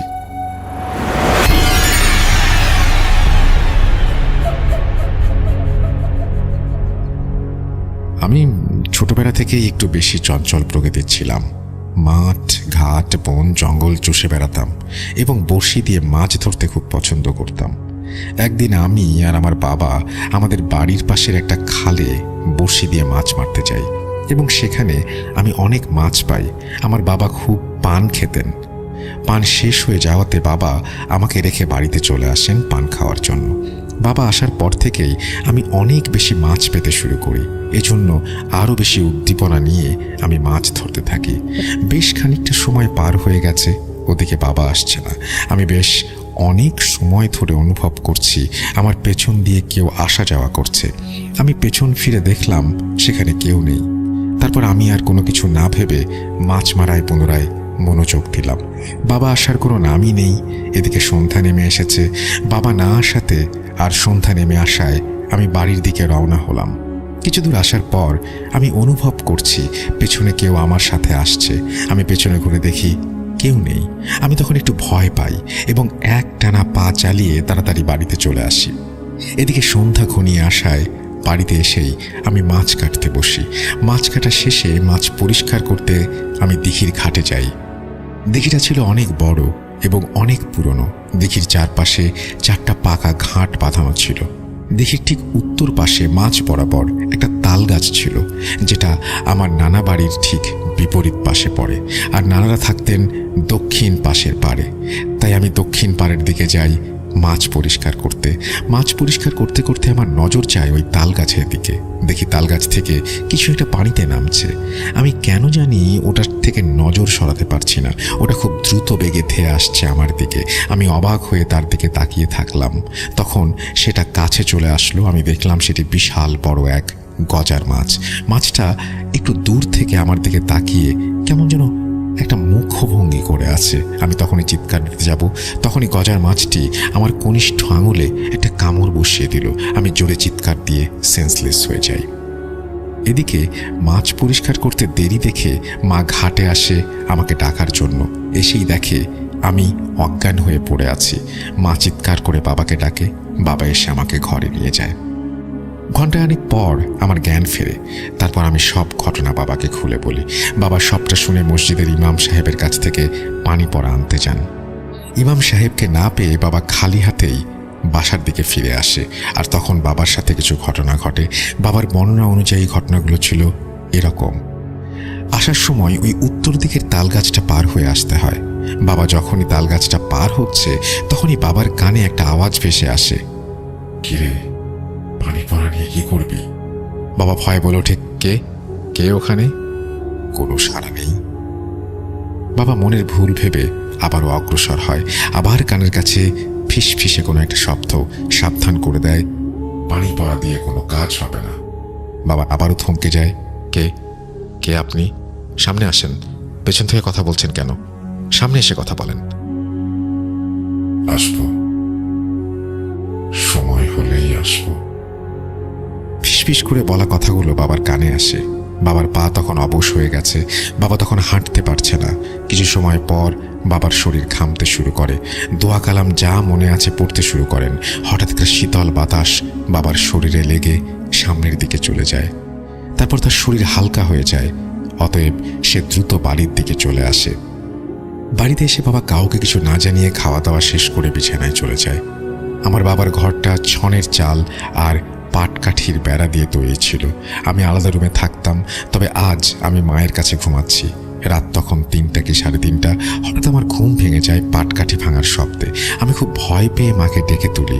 তখনই আমার সাথে ঘটে এক অনাকাঙ্ক্ষিত ঘটনা।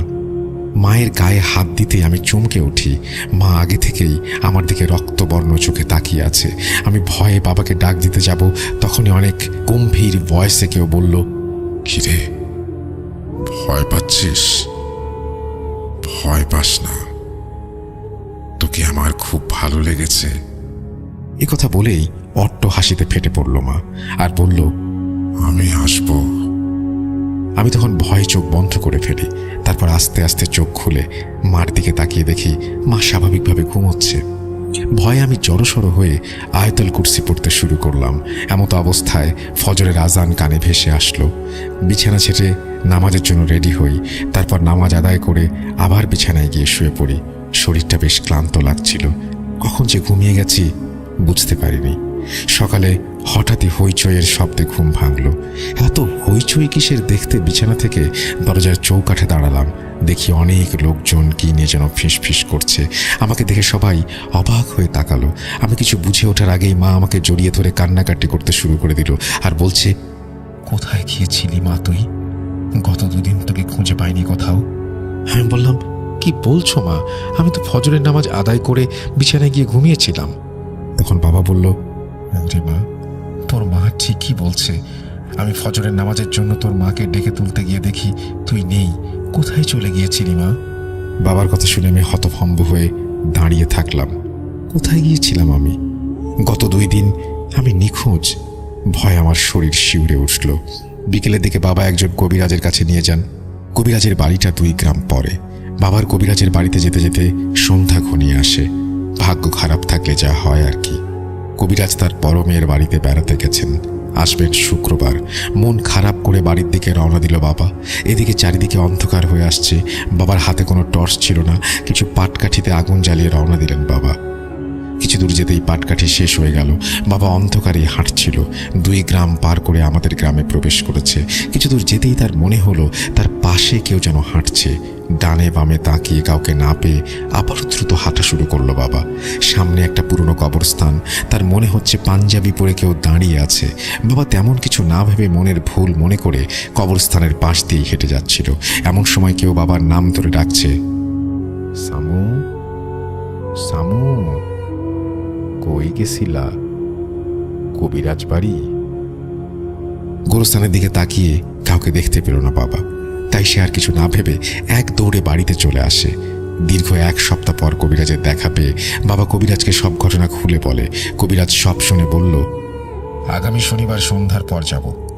আর বাড়ির উঠোনের ঠিক মাঝ বরাবর গোলাকার বৃত্ত করে সেখানে মাটি দিয়ে লেপে রাখবেন। আর দোকান থেকে 1 ডজন মোমবাতি ও আগরবাতি এক দামে কিনে আনবেন। এই বলে কবিরাজ চলে গেল। কবিরাজের কথা মতো সব রেডি রাখলাম। শনিবার সন্ধ্যা পার হয়ে যাচ্ছে। কবিরাজের আসার কোনো নামই নেই। কবিরাজের দেরি দেখে বাবা রাস্তায় দেখতে যায় কবিরাজ আসছে কিনা। বাড়ি থেকে বেরোতেই দেখে কবিরাজ এক মনে কিসের দিকে যেন তাকিয়ে সোজা হয়ে দাঁড়িয়ে আছে। কি ব্যাপার, আপনি এখানে দাঁড়িয়ে আছেন কেন? ভেতরে আসুন। কোনো সারা শব্দ না দেখে কবিরাজের গায়ে হাত লাগাতেই কবিরাজ চমকে ওঠে। কি ব্যাপার, এখানে দাঁড়িয়ে আছেন কেন? ভিতরে চলুন। ততক্ষণে চারিদিকে ঘুটঘুটে অন্ধকার।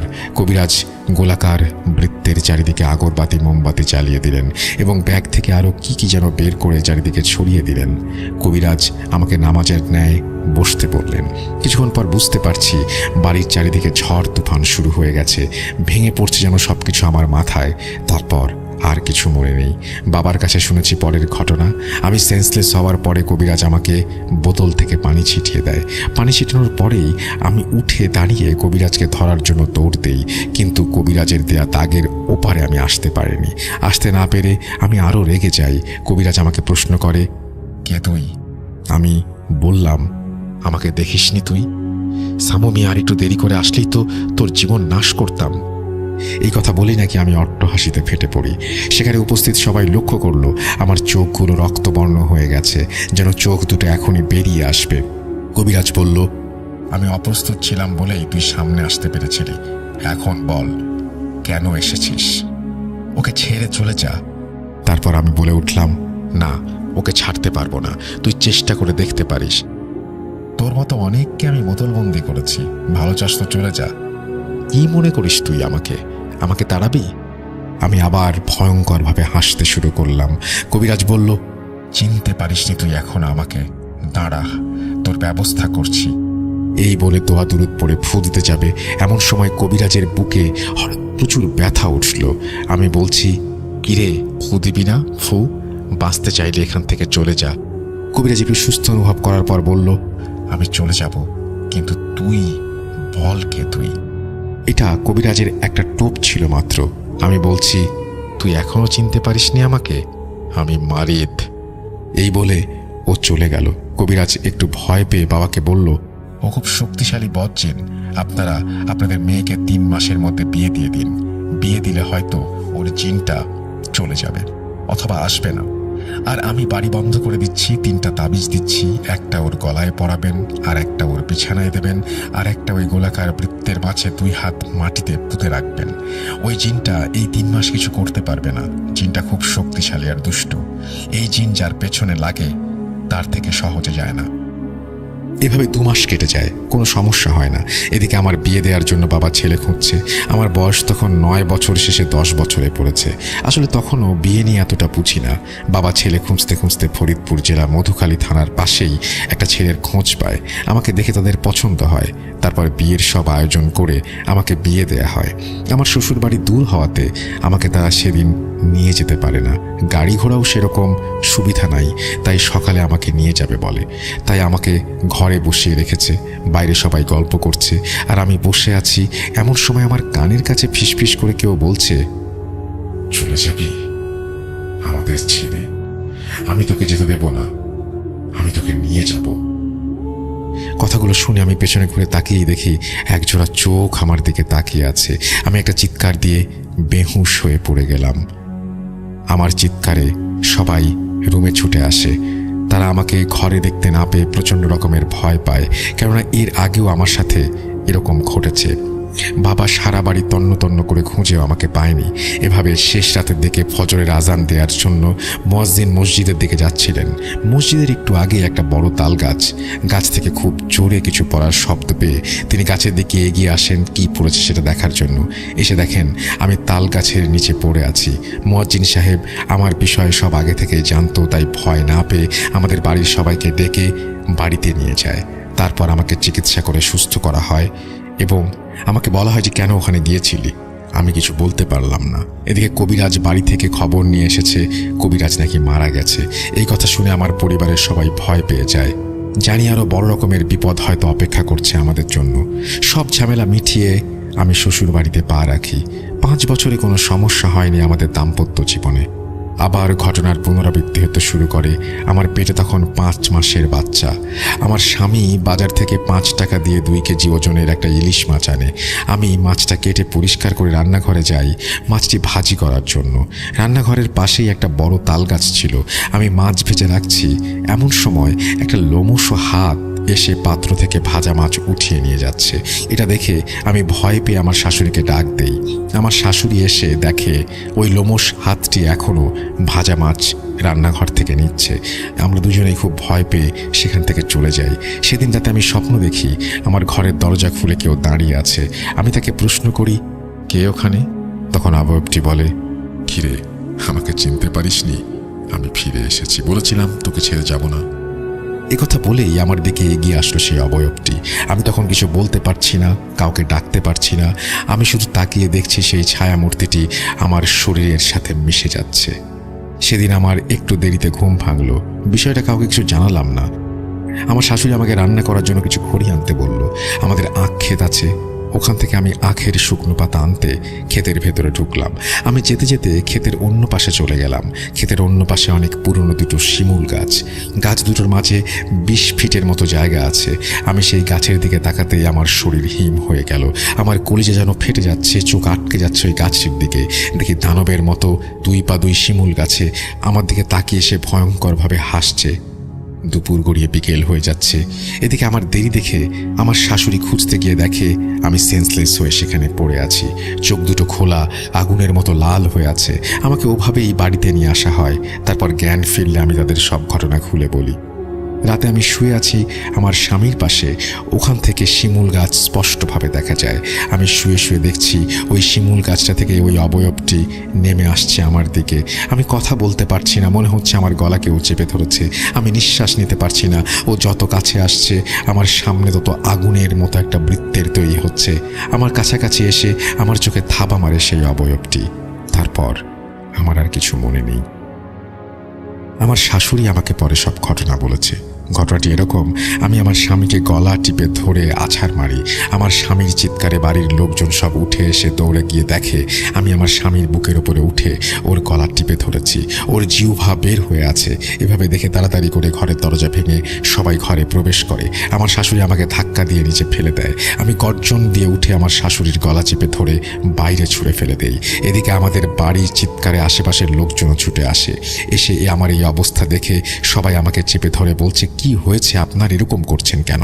আমি কোনো কথা না বলে সবাইকে মারতে থাকি। সবার অবস্থা খারাপ হয়ে যায়। এরকম একটা অবস্থা এবং একটা সময় সবাই চলে যেতে বাধ্য হয়। আমি আমাদের সেই আখ ক্ষেতের ভেতরে চলে যাই। সারা রাত খুঁজেও নাকি আমাকে পাওয়া যায়নি। পরের দিন সকালে আমাকে ওই শিমুল গাছে পাওয়া গেছে। কয়েকদিন পর আমার পেটের বাচ্চাটা নষ্ট হয়ে যায়। কিছুদিন পরই আমার সাথে এই ঘটনা ঘটতে থাকে। প্রত্যেকবারই ওই শিমুল গাছে আমাকে পাওয়া যায়। এভাবে আমার 3টা বাচ্চা নষ্ট হয়। এভাবে কঠিন কষ্টের মধ্যে দিয়ে আমার জীবন চলতে থাকে। আমার শাশুড়ি একটা কবিরাজের সন্ধান পায়। কবিরাজ আমাদের বাড়ি এসেই ঝটফট করতে থাকে। কবিরাজ শুধু এটুকুই বলে, আপনার বৌমাকে এই বাড়িতে রাখবেন না, রাখলে উনি কোনোদিন মা হতে পারবেন না। এই কথা বলে কবিরাজ চলে যায়। কবিরাজের কথা শুনে কয়েকদিনের ভেতর আমার স্বামী আর আমি আমাদের বাবার বাড়িতে চলে আসি। বাড়িতে আসার 2 মাসের ভেতর আমার পেটে সন্তান আসে। এখানে আসার পর বেশি সমস্যা হয়নি, তবে মাসে 3 থেকে 4 বার আমি প্রজেস্ট হতাম। দোয়া কালাম পড়ে আমার গায়ে পানি ছিটালে জিনটি চলে যেত। এভাবে আমার বাবার বাড়িতে 7টি সন্তান জন্ম দেই। ওরা সবাই সুস্থ আছে। 5 বছর আগে আমার বড় ছেলে একটা কবিরাজ আনে আমার বাড়ি। কবিরাজ এসে কিছুক্ষণ পরে বলল, যে জিনটা আপনার কাছে আছে সে আপনার কাছে আসবে না। আমার বড় ছেলে কবিরাজকে জিজ্ঞেস করলো, কেন আসবে না? কবিরাজ বলল, সে এখন অনেক বৃদ্ধ আর অনেক জিন এখন ওনার কাছে তালিম নেয়। এরপর ওই জিনটি আর কাছে আসেনি। এই ছিল তার মায়ের সাথে ঘটে যাওয়া ঘটনা। আলহামদুলিল্লাহ এখন তারা সবাই সুস্থ আছে। রাসেল ভাই ভূত.com ঘটনা লিখলাম, ভুল ত্রুটি হলে ক্ষমা সুন্দর দৃষ্টিতে দেখবেন। তারপরে তিনি তার HSC এক্সামের জন্য দোয়া চেয়েছেন এবং তার ফোন নাম্বার এবং সব কিছু শেয়ার করেছেন। Thank you very much. আপনাকে অনেক ধন্যবাদ আমাদের ঘটনা পাঠানোর জন্য। আশা করছি এই ঘটনাটি আপনাদেরও ভালো লেগেছে।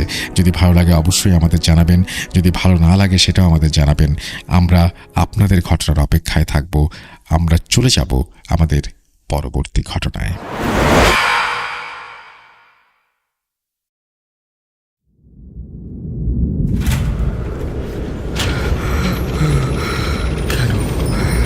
কেন তুমি আসো? আমি শুধু তোমার সাথেই থাকতে চাই।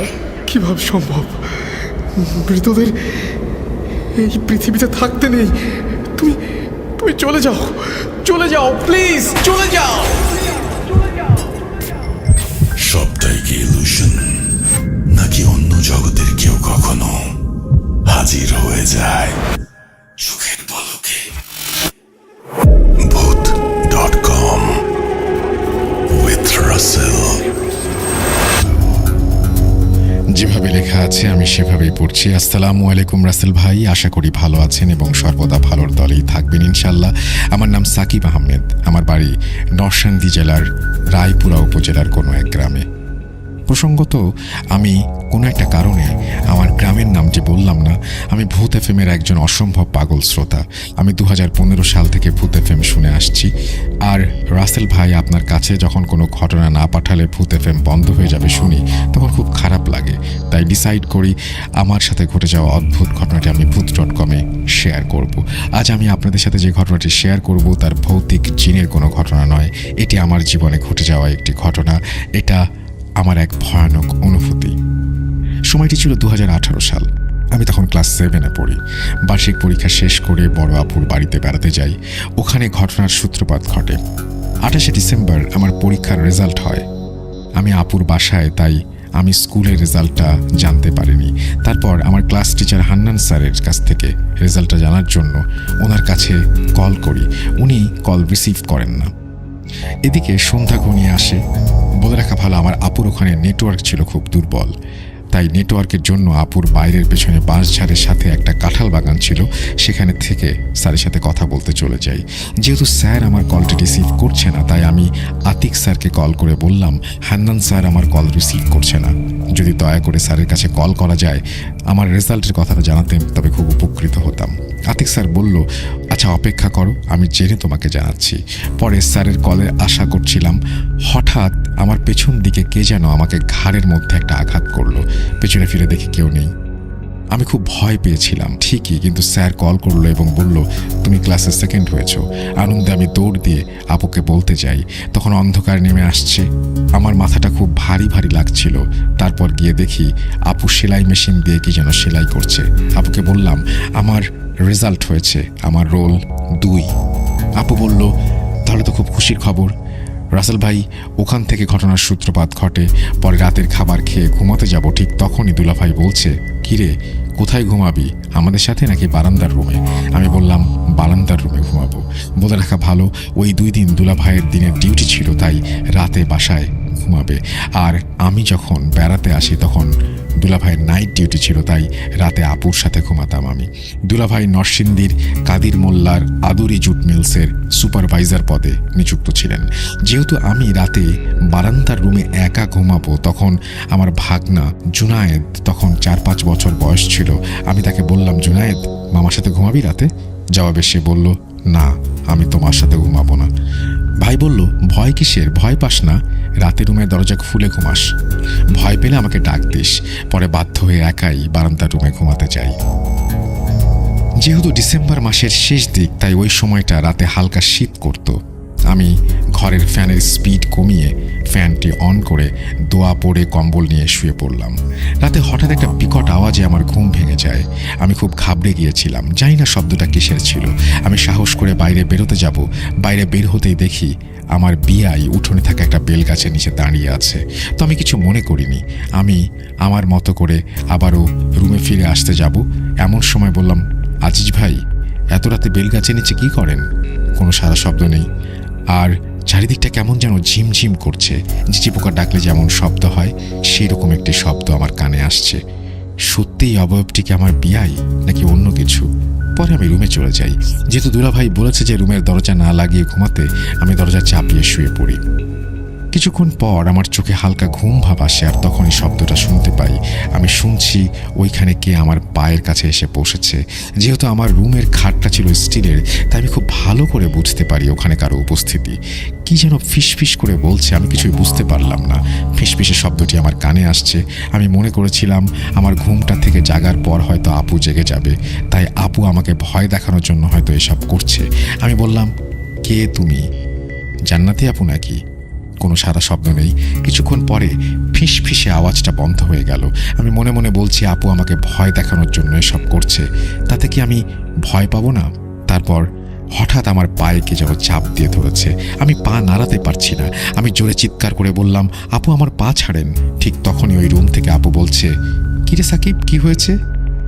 বিশ্বাস করবেন না, এটা শোনার পরে আমি বাকরুদ্ধ হয়ে যাই। শীতের মধ্যে আমি প্রচণ্ড ঘামতে থাকি, হাঁপাচ্ছিলাম আমি। আমার হার্টবিট বেড়ে গিয়েছিল। আমি যে আপুকে চিৎকার করে ডাক দেবো এই শক্তিটি পর্যন্ত আমার ছিল না। আমি ভাবছিলাম যে আপু যদি ওই রুমে হয় তাহলে এটাকে। তখন আমি চিৎকার করে দুলাভাইকে ডাক দেই। ভাই সাথে সাথে ঘুম থেকে উঠে আমার রুমে চলে আসে এবং বাতি জ্বালিয়ে দেখে রুমে কেউ নেই। পরে রাতে আমি ওই রুমে যাই আপুর সাথে ঘুমাতে।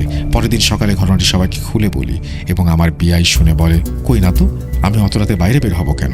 আমার তো কলেজ থেকে এসেই গোসল করে রাতের খাবার খেয়ে শুয়ে পড়েছিলাম। বলে রাখা ভালো, আমার বিআই নরসিংদী সরকারি কলেজে চাকরি করতেন, তাই প্রায় রাতে 7টা বাজে তিনি আসতেন। আজও আমার ওই রাতের ঘটনা মনে পড়লে গা শিউরে ওঠে। আজও আমার মনের মাঝে একই প্রশ্ন জাগে, বিআইয়ের মতো দেখতে ওই অবয়বটি কে ছিল এবং আমার ক্ষতি করলো না কেন, এবং রুমে ফিসফিস করে কে আমার সাথে কথা বলছিল। এই ব্যাপারগুলো আমার কাছে এখনো অস্পষ্ট। ভালো লাগলে পড়ে শোনাবেন, এই বলে তিনি তার ঘটনা শেষ করেছেন। থ্যাংক ইউ ভেরি মাচ আপনার ঘটনার জন্য। আশা করছি এই ঘটনাটি আপনাদের ভালো লেগেছে। যদি ভালো লাগে অবশ্যই আমাদের জানাবেন। আমরা চলে যাব আমাদের পরবর্তী ঘটনায়।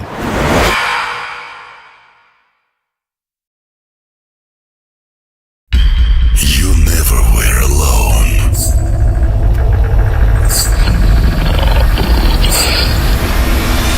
Juju আসছে। You are not alone.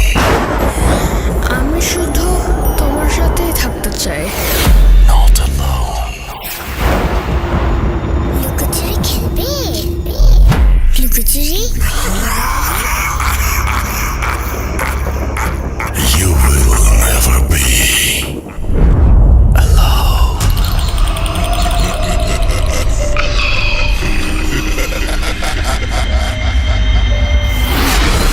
Voot.com.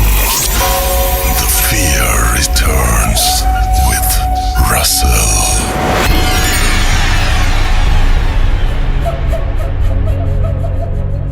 আসসালামু আলাইকুম প্রিয় লিসেনার্স, রাসেল ভাই। আশা করি আপনারা সবাই অনেক বেশি ভালো আছেন। আমি অনিক মাহমুদ বলছি রাজশাহী থেকে। আমি বর্তমানে সিলেটের শাহজালাল বিজ্ঞান প্রযুক্তি বিশ্ববিদ্যালয়ে অধ্যয়নরত আছি। আজ আমি আবারও হাজির হয়ে গেলাম একটা নতুন ঘটনা নিয়ে। ঘটনাটা আমার ফুফাতো বোনের হাজবেন্ডের সাথে, অর্থাৎ আমার দুলা ভাইয়ের সাথে ঘটা একটা ঘটনা আসলে ব্ল্যাক ম্যাজিকের একটা ঘটনা, এবং তিনি নিজেই কিন্তু এর ভিকটিম। তো ঘটনাটা আমাকে দুলাভাই দিয়েছেন। আমি প্রেক্ষাপটটা একটু বলতে চাই। আমি এবারে পুজোর ছুটিতে যখন বাসায় যাই, বাসায় গিয়ে আমি জানতে পারি যে আমার দুলাভাইয়ের সাথে এরকম একটা মর্মান্তিক ঘটনা ঘটেছে। আমি দেরি না করে তার সাথে যোগাযোগ করে আমি তার ঘটনাটা কালেক্ট করি। প্রথম অবস্থায় তিনি আসলে শেয়ার করতে চাচ্ছিলেন না, আর তারপরেও আমি আসলে খুব জোরাজোরি কারণে তিনি এক পর্যায়ে আমাকে শেয়ার করতে চান, রাজি হন, এবং তারপরে আমি ঘটনাটা আসলে চিন্তা করি যে ভূত.com শেয়ার করব। তো ঘটনাটা যেভাবে ঘটছে আমি সেভাবে বলার ট্রাই করতেছি। ঘটনা যে খুব একটা ভৌতিক তেমন কিন্তু না, আমি আগেও বলছি, কোনো তেমন অতটাও ভৌতিক না, কিন্তু কিছু অদ্ভুত সিমটমস তার দেখা দিয়েছিল, কিছু ঘটনা ঘটেছিল ব্ল্যাক ম্যাজিক করার পর তাকে, সেগুলোই আমি কিন্তু আপনাদেরকে শেয়ার করব। তো আমি আর বেশি কথা না বলে ঘটনায় চলে যাই। তো আমার দুলা ভাই, আমি তার নামটা স্কিপ করে যাচ্ছি। তো আমার দুলা ভাই আসলে পেশায় একজন টেইলার, প্লাস ওনার একটা কাপড়ের দোকানও আছে। তো এটা আসলে বাগমারা উপজেলার কোনো একটা গ্রামের ঘটনা। তো তিনি তার বাসা থেকে বাজারের দূরত্ব খুব একটা বেশি ছিল তা কিন্তু নয়, মোটামুটি দেখা যাচ্ছে যে 3 কিলো। তো যেটা করতে হতো, উনি আসলে যেটা 2 মাস আগের ঘটনা, তো তখন আসলে এই বর্ষাকাল চলছিল রাজশাহীতে। তো এই বর্ষাকালে দেখা যাচ্ছে যে তার মেইন রাস্তা থেকে তার বাসা প্রায় 1 কিলো হবে, এইটুকু আসলে কাদাময়, কাদা হয়ে যায়। পাকা রাস্তা না, কাঁচা রাস্তা। তো তিনি যেটা করতেন, বাইক নিয়ে যাইতেন না, তার বাইক ছিল, বাইক নিয়ে যাইতেন না, তিনি হেঁটেই অতটুকু পথ হেঁটে এসে তিনি আসলে ভ্যানে করে বাজারে যেতেন। তো যথারীতি ভালোই চলছিল তার জীবন, কিন্তু কে জানতো তার জীবনে কিছু দুর্বিষহ ঘটনা ঘটবে, মর্মান্তিক কিছু ঘটনা ঘটবে, এটা তিনি কখনো কল্পনাও করেন নাই। চলুন তাহলে আমরা কি ঘটেছিল তার সাথে একটু শুনে আসি। রোজকারের মতো তিনিও সেদিনে গিয়েছিলেন দোকানে, এবং কাজের চাপ থাকায় তার বাসায় আসতে একটু লেট হয়ে যায়, অর্থাৎ সেদিন তিনি প্রায় 9:30 মতো বেজে যায়। তো তিনি যথারীতি তার দোকান বন্ধ করে তিনি বাসার উদ্দেশ্যে রওনা দেন এবং ভ্যানে করে মেন রাস্তা থেকে এসে তিনি তার বাসার কাঁচা রাস্তায় হাঁটা শুরু করেন। এরপর আসলে যেটা হয়, রাস্তার দুপাশে কিন্তু আপনারা জানেন যে রাজশাহী বাগমারা অঞ্চলে অনেক বরজ আছে, পানের বরজ। তো দুপাশে পানের বরজ ছিল। তো এবং কাদা, এতটাই রাস্তা কাদাময় ছিল যে উনি তার এক হাতে স্যান্ডেল নেন এবং এক হাতে তিনি তার মোবাইলের টর্চটা জ্বালান। এরপর তিনি হাঁটা শুরু করেন। তো তিনি বর ক্রস করেন। ক্রস করার পরে একটা বাঁশঝাড় পড়ে। আসলে গ্রাম অঞ্চলের দিকে দেখা যায় একটু জঙ্গল এলাকা একটু বেশি থাকে, বাঁশঝাড় থাকে, এরকম মানে একটু অঞ্চল দেখা যায় আর কি। তো তিনি বর ক্রস করে তারপর তিনি বাঁশঝাড়ের মধ্যে দিয়ে যাচ্ছিলেন। তো এই রাস্তা তার কাছে তিনি প্রতিদিন যাওয়া আসা করেছেন, কিন্তু কখনোই তার কোনোদিন ভয় লাগেনি, কোনো আনইউজুয়াল কিছু ফিল হয় না। সেদিন কেন জানি তিনি তার মধ্যে একটু ভয় লাগছিল। ঘুটঘুটে অন্ধকার ছিল, আকাশ মেঘাচ্ছন্ন ছিল এবং একটু ফিরি ফিরি বৃষ্টি হচ্ছিল। তারপর তিনি হেঁটে যাচ্ছিলেন। তিনি যখন বাঁশঝাড় ক্রস করছিলেন, বাঁশঝাড় ক্রস করার পর তার মনে হচ্ছিল, মানে তিনি আসলে গান বাজাচ্ছিলেন তার ফোনে, মানে ভয়টা দূর করার জন্য তিনি আসলে গান প্লে করছিলেন এবং যাচ্ছিলেন। মনে হচ্ছিল গানটা যেন ইকো হচ্ছে, প্রতিধ্বনিত হচ্ছে, মনে হচ্ছে পিছনে একই গান কে যেন শুনতে শুনতে আসতেছে, এরকম মনে হচ্ছিল তার। তিনি পিছনে তাকালেন, কিন্তু কোনো কিছুই দেখতে পেলেন না, কোনো আনইউজুয়ালও কিছু ফিল করলেন না তখনও পর্যন্ত। তিনি আবারও হাঁটছিলেন। হাঁটতে হাঁটতে তিনি বাঁশঝাড়টা ক্রস করেন। তিনি গান বাজছিল, তিনি আবার খেয়াল করলেন তার গানটা প্রতিধ্বনিত হচ্ছে, অর্থাৎ পিছন থেকে কেউ যেন মনে হচ্ছে একই গান প্লে করতেছে, এরকম একটা বিষয়। তিনি আবারও পিছু তাকালেন, কিন্তু কিছু দেখতে পেলেন না। বাঁশঝাড় ক্রস করার পর কিছু বাড়ি আছে, তিনি বাড়িগুলো ক্রস করলেন। ক্রস করে মোটামুটি তেমন আর তার সাথে তখন কিছু ঘটে নাই। তিনি এটাকে অ্যাজ ইউজুয়ালি ধরলেন। আসলে যেহেতু ভয় লাগছিল, তারপরেও তিনি অ্যাজ ইউজুয়াল ধরলেন যে না, স্বাভাবিক হতেই পারে এরকম একটা কিছু। এরপর তিনি বাসায় ঢুকলেন। বাসায় ঢুকে তিনি হাত পা ধুয়ে ফ্রেশ হয়ে তিনি খাবার টাবার খেয়ে, যেহেতু তার পানের বরজ ছিল, পরের দিন সকালে আসলে বাজারে হাট ছিল, অর্থাৎ সেই যে বাজারে তিনি আসলে তার দোকান আছে, তিনি আসলে তার পানের বরজও ছিল। তিনি পান ভাঙবেন খুব সকাল ভোরে উঠে, অর্থাৎ ফজরের আগে থেকেও তাকে পান ভাঙতে হবে। এই উদ্দেশ্যে তিনি দেরি না করে খাওয়া দাওয়া করে তিনি ঘুমিয়ে পড়লেন। ঘুমিয়ে পড়লেন যখন, হঠাৎ করে রাতে তার ঘুম ভেঙে যায়, কোনো কারণ ছাড়াই ঘুম ভেঙে যায়। ঘুম ভেঙে আমার বোন পাশে ছিল, আমার ফুটে একটা ভাগ্নি আছে, সেও ছিল পাশে। তিনি হাত দিয়েছেন, হাত দিয়ে তিনি কাউকে পাচ্ছেন না। এবং তিনি যখন মানে তার চোখ টোক একটু মুছে, অর্থাৎ একটু ভালোভাবে দ্বন্দ্বাচ্ছন্নতা দূর করে তিনি যখন তাকালেন, তখন দেখছেন তার উপরে আসলে তার বাসা ট্রেনের বাসা ছিল, কিন্তু তিনি কিছুই দেখছেন না। মনে হচ্ছে তিনি খোলা আকাশের নিচে তিনি শুয়ে আছেন। তিনি উঠে বসলেন। বসে যখন তিনি ভাবছেন নিচে নামবেন, তো যখন তিনি নিচে নামতে যাবেন, তখন পা দিয়েছেন পিঠে, যখন নিচে পা যখন নামাচ্ছেন, তিনি দেখছেন যে তিনি পানিতে পা দিচ্ছেন। তিনি চমকে উঠলেন, তিনি আসলে কোথায় আছেন। এরপর তিনি একটু নিজেকে জাগ্রত করে তিনি চারিদিকে তাকালেন। তিনি তাকিয়ে দেখতেছেন যেটা দেখার জন্য তিনি কোনোদিনও প্রস্তুত ছিলেন না, কোনোদিনও চিন্তাও করেননি এরকম কিছু তার সাথে ঘটতে পারে। তিনি দেখলেন তিনি আসলে একটা পুকুরের মধ্যে, একটা ভেলার মধ্যে তিনি শুয়ে আছেন এবং চারিদিকে ঘুটঘুটে অন্ধকার। তবে যতটুকু তিনি দেখতে পাচ্ছিলেন যে চারিদিকে তিনি একটা পুকুরের মধ্যে আছেন, তিনি চিনতে পারছিলেন না তিনি আসলে কোথায় আছেন। তিনি চিৎকার দিয়ে উঠলেন।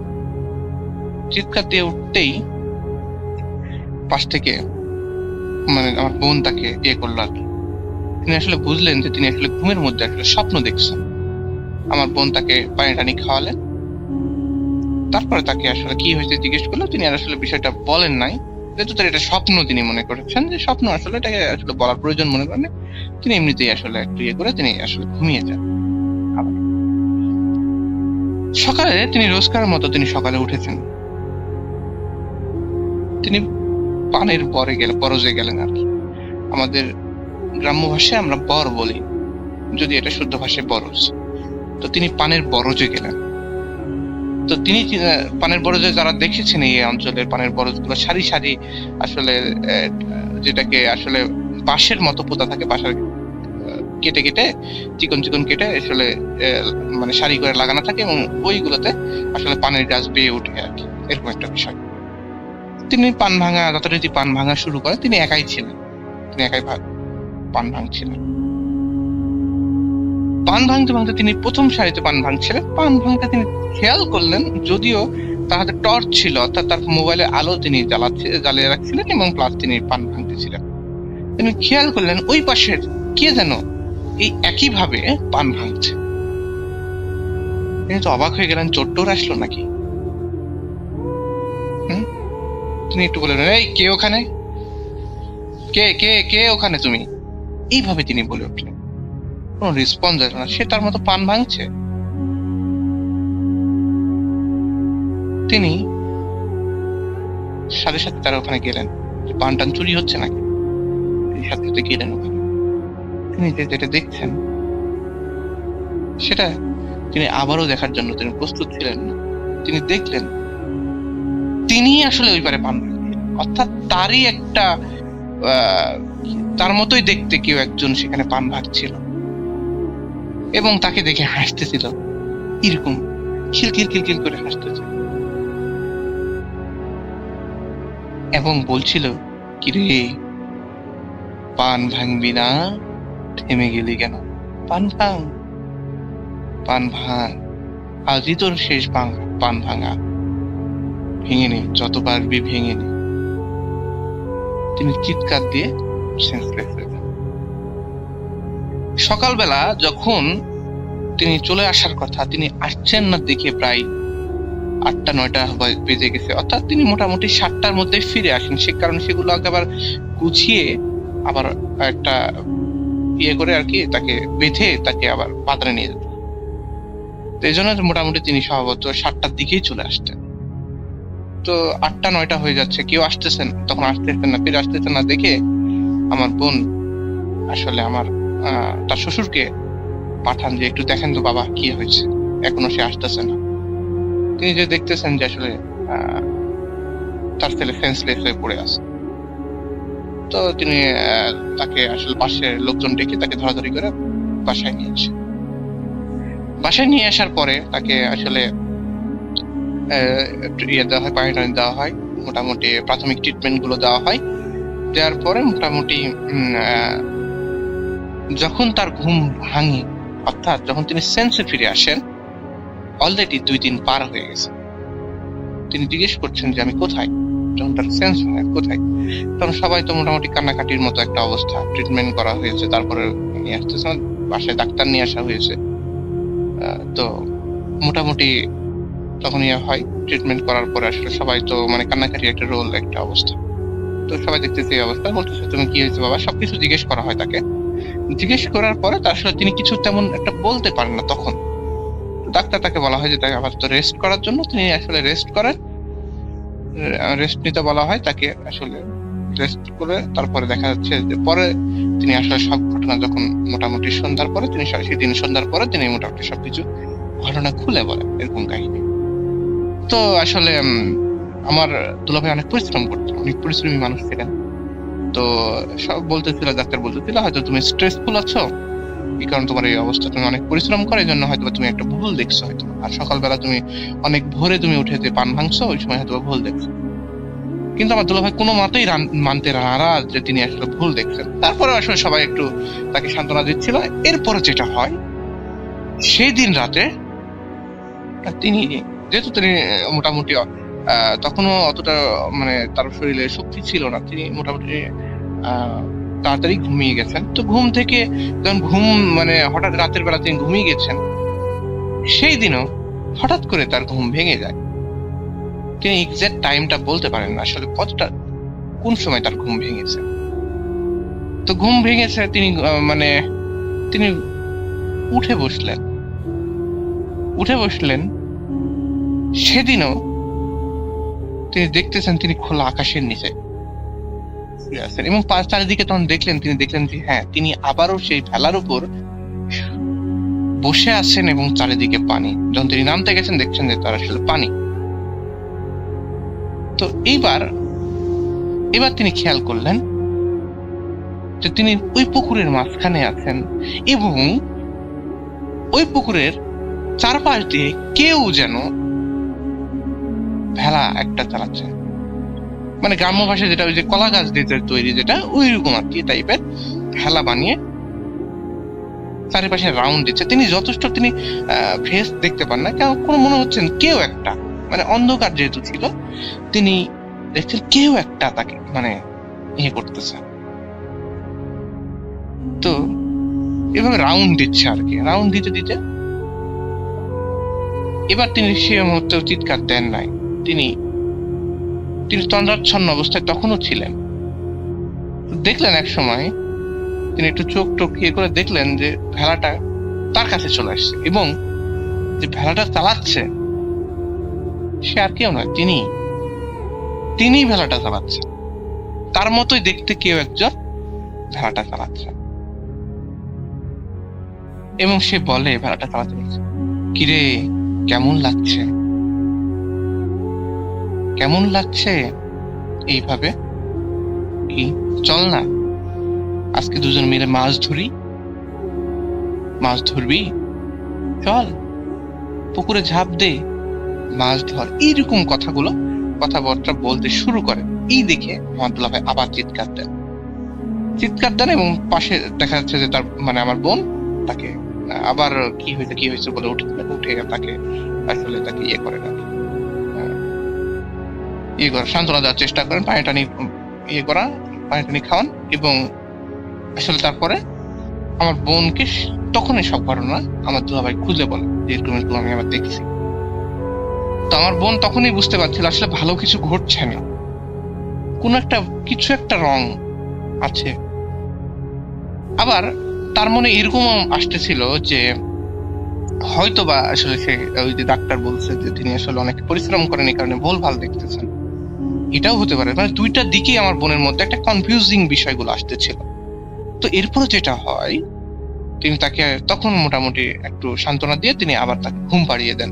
আমার বোন সেদিন জেগেই ছিলেন আর কি, তাকে যাতে কোনো রকম প্রবলেম হয় এই জন্য তিনি জেগে থেকে তাকে একটু দেখভাল করছিলেন। যাই হোক, রাত শেষ হয়ে যায়, সকালে ঘুম থেকে উঠে তিনি মোটামুটি তার ইয়ে হচ্ছিল, তিনি যেহেতু কাজের মানুষ, তো দেখা যাচ্ছে যেটা অভ্যাস সেটা না করলে দেখা যাচ্ছে মানে কিছু মানুষের ভালো লাগে না। তো তিনি কোনো মতেই থাকবেন না, তিনি দোকানে যান। তো দোকানে গেলেন, তাকে কেউ আটকাতে পারলো না, তিনি দোকানে গেলেন এবং দোকানে যে তিনি যেটা হয় তিনি কাজ করছিলেন, তার আসলে টেলারি আছে, তিনি দর্জি, তো তিনি ওই যে সেলাই করছিলেন, একটা কাজ করছিলেন। তো কাজ করছিলেন তখন দোকানে আসলে কেউ ছিল না, এবং তিনি আসলে কাজ করার মাঠে হঠাৎ করে দেখলেন তার মানে কয়ার দোকান ছিল, আসলে দেখছেন যে মানে কাপড় টাপড় ছিল। তো দেখছেন যে দোকানের পাশে তিনি হুট করে মানে কাজের ফাঁকেই তিনি দেখছেন, চোখ চলে গেছে আর কি, চোখে তিনি দেখছেন যে কে যেন একটা ওই মুখ হয়ে বসে আছে, মানে পিঠ দেখিয়ে তাকে বসে আছে তিনি আর কি। তো তিনি গেলেন, তিনি জিজ্ঞেস করেন, কে, কখন ঢুকলে তুমি, কে? তো যদিও তার বাবা আসলে মানে দোকানে থাকেন, বসেন, কিন্তু তার বাবার মতো লাগছিল না শেপটা, মনে হচ্ছিল একটু তাগড়া দেহ, মানে একটু জোয়ান মানুষ মনে হচ্ছিল। তো তিনি উঠে তখন যেহেতু তার দিনের বেলা, তিনি তো ভয়ের কোনো কারণ না, তিনি দিনের বেলা যা দেখছেন আর কেউই নয়, তিনি ওখানে বসে আছেন, তারই মতো দেখতে কেউ একটা বসে হাসতেছে, খিলখিল করে হাসতেছে। এবার তিনি দৌড় দেন, কিছু বলার তাকে সুযোগ না দিয়ে তিনি দৌড় দেন এবং পাশের দোকানে যে তিনি তার পরিচিত যে দোকানদার ছিল তাকে বলেন যে আমি এরকম দেখছি। এসে দেখে কেউ নাই। এইভাবে আসলে তাকে সবাই মানে বলতেছিল যে তিনি আসলে মানে পাগল হয়ে গেছেন, এরকম অনেকে বলা বলি করছিল আসলে যে দিনের বেলা এসব হয় নাকি, মানে কেউ বিশ্বাস করছিল না তার কথা, আসলে সত্যি কথা বলতে আসলে তার মাথার সমস্যা হয়ে গেছে এরকম বলা হয়। তো তিনি যাই হোক এই জন্য আসলে তাকে একজন সাজেস্ট করলো যে তিনি তাকে ডাক্তার দেখানোর জন্য। তো এই জন্য আমার বোন আসলে তাকে নিয়ে রাজশাহীর একজন সুনামধন্য ডাক্তারের কাছে আসেন আর কি। ডাক্তারটার নামও আমি বললাম না, তিনি যাই হোক রাজশাহী মেডিকেলের একজন সুনামধন্য আর কি, একজন ডাক্তার, মানসিক ডাক্তার আর কি। তার কাছে ডাক্তারকে তিনি সবকিছু খুলে বললেন। তো খুলে বলার পর ডাক্তার আসলে মানে তাকে কিছু টেস্ট দিল আর কি। টেস্ট দেওয়ার পরে তিনি সেগুলো করলেন, করার পরেও তার সাথে ডাক্তার আসলে কোনো কিছু পেলেন না। তাকে বললেন যে তুমি আসলে একটু রেস্ট নাও এবং এই ওষুধগুলো তুমি খাও। তো এই ওষুধগুলো তিনি আসলে সেদিন তিনি চলে আসেন আর কি। চলে এসে বাসায় আবারও তিনি আসলে রেস্ট করছিলেন, এগুলো খান। তো দুদিন মোটামুটি 2 দিন আর কিছু হয় নাই। এরপর তিনি মনে করলেন যে হয়তো বা তিনি সুস্থ হয়ে গেছেন। তিনি আবারও দোকানে গেলেন। সেদিনও তিনি দোকান করে আস্তে আস্তে মোটামুটি এশার মানে মাগরিব পার হয়ে গেছে, অর্থাৎ এশার আগে আর কি এরকম হয়ে গেছে। তো তিনি দোকান থেকে এসে ওই ভ্যান থেকে নেমে, মেন রাস্তা থেকে নেমে তিনি আসলে তখন তার কাঁচা রাস্তাটা যেটা বাড়ির রাস্তা সেটাতে নেমে উঠছেন। সেদিন তিনি মোটামুটি তিনি আসলে তার কোনো ভয় লাগে না, সেদিন তিনি হাঁটে যাচ্ছেন। তো হাঁটতে হাঁটতে তিনি হাঁটতে হাঁটতে যখন তিনি তার বাঁশঝাড় ক্রস করছেন, অর্থাৎ তারপরে আসলে গ্রামের যে বাড়িগুলো থাকে বাড়িগুলো নিবে, তো পিছ থেকে কে যেন তাকে একটা ডাক দিল তার নাম ধরে। তিনি পিছনে তাকালেন, তাকে দেখছেন কেউ নাই। তিনি আবার একটু হাঁটতেছেন, 2 পাও হাঁটেনি, 2 কদম হাঁটতে আবার তাকে ডাক দিলেন এবং তিনি মনে হচ্ছিল এটা কোনো মানে খুবই অচেনা একটা ডাক আর কি। তার গ্রামের মানুষের পরিচয় ছিল, তার সাথে অনেক মানুষের চলাফেরা ছিল, কিন্তু মনে হচ্ছে এটা একটা অপরিচিত ডাক। তিনি একটু পিছিয়ে আসলেন, পিছিয়ে এসে একটু দেখছেন, খুঁজে টুজে লাইট টাইট মেরে। তার এক হাতে স্যান্ডেল ছিল, যেহেতু রাস্তা কাদামো, তিনি এক হাতে স্যান্ডেল ছিল প্লাস তার এক হাতে টর্চ ছিল, মোবাইলের টর্চ। তিনি চারিপাশে দেখলেন। তো চারিপাশে দেখলেন, তিনি দেখতেছেন যে বাঁশের কতগুলো বাঁশ আছে, বাঁশ ঝাড়ের পিছনে থেকে কে যেন গোঙাচ্ছে।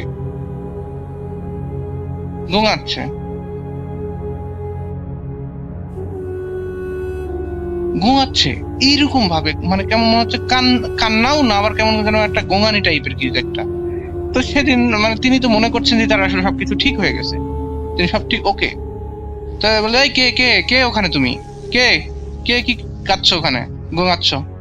কোনো রেসপন্স আসে না। তিনি একটু তার লাইট নিয়ে গেলেন এবং দেখতেছেন মানে কে একটা আর কি, মানে কাপড় চুপড়ে দেখা যাচ্ছে কোনো ওই যে যারা ওই যে পাগল লোকজন যারা দেখা যাচ্ছে যে কোনো সেন্স থাকে না, ওই যে দেখা যাচ্ছে যে বাজারে টাজারে বসে থাকে, চুল টুল বড় টড় এরকম একটা অবস্থা, পা মানে 2 পা ছেড়ে দিয়ে একদম বসে ছেড়ে দিয়ে ফাঁক করে থেকে মনে করেন যে সে কেমন যেন ঘুমাচ্ছে এরকম আর কি। তো তিনি যে আসলে ভাবলেন কোনো পাগল টাগল হবে নাকি, এত রাতে এখানে কেন, একটু চিন্তা ভাবনা আসলো তার মনে। তিনি যে যখন তার মানে লাইট দিয়েছে, লাইট মেরে তার কাঁধে হাত দিয়েছেন আর কি। কে তুমি, হাত দিয়ে এরকম একটা কথা বলছেন। যখন ওই পাগলটা মুখটা ঘোরায়, এই মুখটা ঘোরা তিনি যেটা দেখলেন সেটা হয়তো বা আর কখনো তিনি দেখতে চাইবেন না। এবারও দেখলেন যে আসলে তিনি তো তাকেই দেখতেছেন, নিজেকেই দেখছেন তার মধ্যে। এবং পাগলটা মুখে হাসতেছিল এবং পাগলের মুখ চোখগুলো অনেক মনে হচ্ছে জ্বলতেছিল, মনে হচ্ছে সে খুব রেগে আসে, এরকম একটা অবস্থা। এটা দেখে তিনি স্যান্ডেল ফেলে দিয়ে দৌড় দিয়েছেন এবং দৌড় দিয়ে তিনি বাসায় যেয়ে মোটামুটি চিৎকার দিয়ে তিনি সেন্সলেস হয়ে যান। বাসায় ঢুকতেই পারেননি, তার আগে মানে মানে যে অনেক পিচ্ছিল জায়গাগুলো ছিল থাকে না, ওইগুলোতে তিনি আসলে বৃষ্টি হওয়ার পরে অনেক পিচ্ছিল হয়ে গেছে, পিছলে ওপরে তিনি চিৎকার দিয়ে অজ্ঞান হয়ে গেছেন। তাকে সবাই ধরাধরি করে নিয়ে এসে তো বাসায় নিয়ে যেহেতু তার কাপড় টাপড় সবগুলো ইয়ে হয়ে গেছিল, তো আমার বোন ওগুলো সবকিছু পরিষ্কার টরিষ্কার করে দিয়ে নতুন কাপড় টাপড় ইয়ে করে দিয়ে তো তাকে মাথায় পানি টানি ঢালা শুরু করলো। এবং দেখা যাচ্ছে আবারও তাকে ডাক্তারকে ফোন দেওয়া হয়, গ্রাম্য ডাক্তার যিনি ছিলেন তাকে ফোন দেওয়া হয়, তিনি এসে মোটামুটি ট্রিটমেন্ট দিয়ে তো তারপর এক সময় দেখা যাচ্ছে তার সেন্স ফিরার পরে তিনি সব ঘটনা খুলে বলেন যে এরকম কাহিনী হয়েছে। তিনি বারবার যেন তিনি নিজেকেই দেখছেন, আর এবার যেন ভয়ঙ্কর রূপে দেখছেন। এরপর আসলে তারপরে আসলে তাকে ডাক্তার আবার বলছেন তুমি আসলে ওষুধগুলো ঠিক মতো খাও, দেখ তুমি ঠিক হয়ে যাবে। এভাবে অভয় দিয়ে তাকে ডাক্তার চলে যান। তিনি খাওয়া দাওয়া করে রোজকার মতো তিনি ঘুমিয়ে যান। এবং তাকে আসলে আমার বোনেরা দেখা যাচ্ছে বলা হচ্ছে তাকে আর দোকানে আপাতত যেতে দিবেন না কিছুদিন, তাকে বাসায় রাখার জন্য ইয়ে করছিলেন আর কি, ফোর্স করছিলেন। তারপর তিনি ঘুমিয়ে যান। ঘুমিয়ে যে তিনি স্বপ্ন দেখেন কোন একটা কালো অবয়ব এসে বলতেছে যে তোর দিন খুব শেষ, খুব তাড়াতাড়ি তুই চলে যাবি, প্রস্তুত হ, তুই তোর দিন ঘনিয়ে আসতেছে, এরকম ভাবে কথাগুলো বলেন। বলার পরে তিনি আবারও চিৎকার দিয়ে ঘুম থেকে উঠে যান। এবার তিনি ফেসটা দেখতে পান না, তবে মনে হচ্ছিল মানে তিনি যতটুকু আমাকে বলেন যে কালো লোমশ টাইপের, মানে চোখ মুখের মোটামুটি একদম মানে বোঝা যাচ্ছে না আর কি, তবে মানে তার চুল দিয়ে ঢাকা, এরকম একটা মানে খুবই লোমশ চুল দিয়ে ঢাকা, তবে অনেকটা দেখতে তিনি যতটুকু বলছেন যে আসলে একটা ইয়ের মতো মানুষই, কিন্তু দেখা যাচ্ছে তার মুখ চোখটা মনে হচ্ছে অনেকটা ষাঁড়ের মতো, এরকম টাইপের আর কি কিছু একটা। তো যাই হোক, এটা আসলে মানে উনি অত্যন্ত বেশি তার আসলে ভয় পেয়ে তিনি চিৎকার দিয়ে আমার বোন আসলেই মানে এটা মানে ইয়ে করতে পারছে না তার স্বামীর এই অবস্থা। তো পরের দিনে তারা চিন্তা করে যে মানে তারা কোনো একটা ইয়ের কাছে যাবে, এটা কোনো কিছু ভালো হচ্ছে না, যেটা আমার বোন আগেই সন্দেহ করেছিল। তো তিনি চিন্তা করেন যে তিনি আসলে কোনো কাউকে ইয়ে করবেন, কোনো কবিরাজের সন্ধানে যাবেন। তো আমার যে দেখা যাচ্ছে আমার বোনের যে শ্বশুর, তিনি বলেন যে তার একটা পরিচিত ইয়ে আছে আর কি, কবিরাজ আছে, তো কবিরাজের কাছে তিনি আসলে নিয়ে যাওয়ার কথা বলে। তো আমার বোন তাকে কবিরাজের কাছে নিয়ে যায়। তো কবিরাজ কাছে নিয়ে যাওয়া হয়। তো কবিরাজ মানে 2 গ্রাম পরেই আর কি, তো যেখানে ওখানে যে কবিরাজ দেখে বুঝতে মানে ওনাকে বলেন যে তোর খুব সমস্যা আছে আর কি, হ্যাঁ। তো এবং বলেন যে এটার জন্য মোটা অঙ্কের টাকা তিনি দাবি করেন আর কি, যে এটা লাগবে আর কি। তো আমার বোন তো আসলে তার স্বামীর জীবনের জন্য তিনি রাজি হয়ে যান। তো বলে যে ঠিক আছে, আজকে তিনি কিছু বিষয়গুলো নেন তিনি আর কি, তার থেকে আসলে কিছু তার চুল নেন, মানে আমার দুলাভাইয়ের চুল নেন, এবং তার পরিহিত একটা কাপড় নেন, এবং আরো কিছু কি যেন এলিমেন্ট ছিল যেগুলো আসলে আমার বোন দিয়েছে, এটা আসলে আমার দুলাভাই বলতে পারবে না। তো আমি যদিও আমার বোনকে জিজ্ঞেস করি না বিষয়গুলো, তো আমার বোন আসলে শেয়ার করতে আমার রাজি হবে না, আমার দুলাভাই এটা আগেই বলেছিল কি। তো যাই হোক, এগুলো দেওয়ার পরে তিনি চলে যায় এবং কালকে আসতে পারে আর কি। তো পরের দিন যেটা মানে যাওয়ার পরে ওই কবিরাজ যেটা বলে এবং যেটা শুনে, তারা কখনো চিন্তা করেনি যে এরকম কিছু হতে পারে বা ইয়ে করতে পারে। তো যেটা বলা যায় তোর সাথে তোকে ব্ল্যাক ম্যাজিক করা হয়েছে, এবং এই ব্ল্যাক ম্যাজিকে একটা ভয়ঙ্কর জিনকে চালান করা হয়েছে, যে মানুষকে আসলে ওই রূপ ধরে আসলে কি করে মানে ভিকটিমের রূপ ধরে এসে ভয় দেখায়, এবং 1 মাস এভাবে ভয় দেখিয়ে তাকে শুকিয়ে মেরে ফেলা হয়, এরকম টাইপের আর কি। তো যাই হোক, এটা আসলে শুনে আমার মানে বোন জিজ্ঞেস করে যে কে ব্ল্যাক মিউজিকটা করেছে আর কি, আমার কি, আমার তো স্বামী কারো কখনো ক্ষতি করে না। তো আসলে কবিরাজ বলে যে যেই করছে তোদের আপন জন করছে আর কি। তো এবং এটা খুব ভয়ঙ্কর এই জিন কিন্তু মানে খুব সহজে পিছা ছাড়বে না, এরকম একটা কথা বলা হয়। তো আমার বোন আসলে খুব কান্নাকাটি করে তাকে জিজ্ঞেস করে কে এটা করছে, কে করছে, এবং শেষ পর্যন্ত কবিরাজ আসলে বলতে চায়নি, তারপরে কবিরাজ আসলে বলতে পরে বাধ্য হয়, এবং যেটা শুনে তারপরে কখনো তারা কল্পনাও করেনি যে এরকম কেউ করতে পারে, এবং কিভাবে করেছে সেটাও বলে। তো কবিরাজ বলে যে আসলে আমার দুলাভাইয়ের মানে সৎ ভাই আসলে তাকে মানে তার উপর একটা ওঝা দ্বারা আর কি, তান্ত্রিক দ্বারা আসলে একটা জিন চালান করেছে, ব্ল্যাক ম্যাজিক করেছে। এবং এই ব্ল্যাক ম্যাজিকটা আসলে যেটা করে হয়েছে যে মানে আমার দোলা ভাইকে তখন বলে যে তুই কি কিছুদিন আগে তোর ভাই তোকে কি সিগারেট খাওয়াইছিল, মানে আমার ভাইকে মানে দোলা ভাইকে আসলে ওই একটা সিগারেট দিয়েছিল কিছুদিন আগে, 2 সপ্তাহ আগের ঘটনা। চলে যায় আমরা পিছনে যে দেখা যাচ্ছে যে সেখানে আমার দোলা ভাইকে আমার ওই তারই আর কি সৎ ভাই, তবে আমার দোলা ভাই নিজের ভাইয়ের মতোই, বড় ভাইয়ের মতোই তাকে খুব ভালোবাসতেন। তো আমার মানে দোলা ভাইয়ের আর কি মানে আগে মানে দোলা ভাইয়ের বাবার আর কি তার বাবার আর কি আগের একটা বউ ছিল, বউ মারা যায় এবং তারপরে তিনি আসলে পরে একটা বিয়ে করেন, যেখান থেকে আমার দোলা ভাই হয়।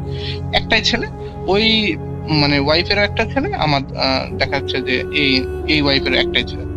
তো যাই হোক মানে ওই তাকে আসলে ওই সিগারেটের মধ্যে তাকে আসলে ব্ল্যাক ম্যাজিকের যে এলিমেন্টস গুলো হয় সেগুলো আসলে দেওয়া হয়েছিল, দিয়ে তাকে আসলে সিগারেটটা আসলে খাওয়ানো হয়। আমার দুলা ভাইকে তার ভাই খাওয়াইছে আর কি, সৎ ভাই খাওয়াইছিল, খাইয়ে ব্ল্যাক ম্যাজিক করা হয় আর কি। তো এটার মধ্যে তো বলে যে এটা আমি করব, তবে একটু সময় লাগবে, চেয়ে বসে আর কি। তো যেহেতু আসলে আমার বোন খুব জোরাজোরি করে বলে যে খুব তাড়াতাড়ি করেন, আমার স্বামীর তো মানে দিন দিন মানে সে শুকিয়ে যাচ্ছে, তাই সে খাইতে পারছে না, তাই এবং সে ঘুমের মধ্যে ঘুমাতে পারে না, জেগে থাকে, চিৎকার দেয় ঘুমের মধ্যে। তো এইসব কথা বলে, তো এইসব কথা বলার পর আসলে বলছে ঠিক আছে আমি করবো আর কি, কালকে আবার নিয়ে আসিস।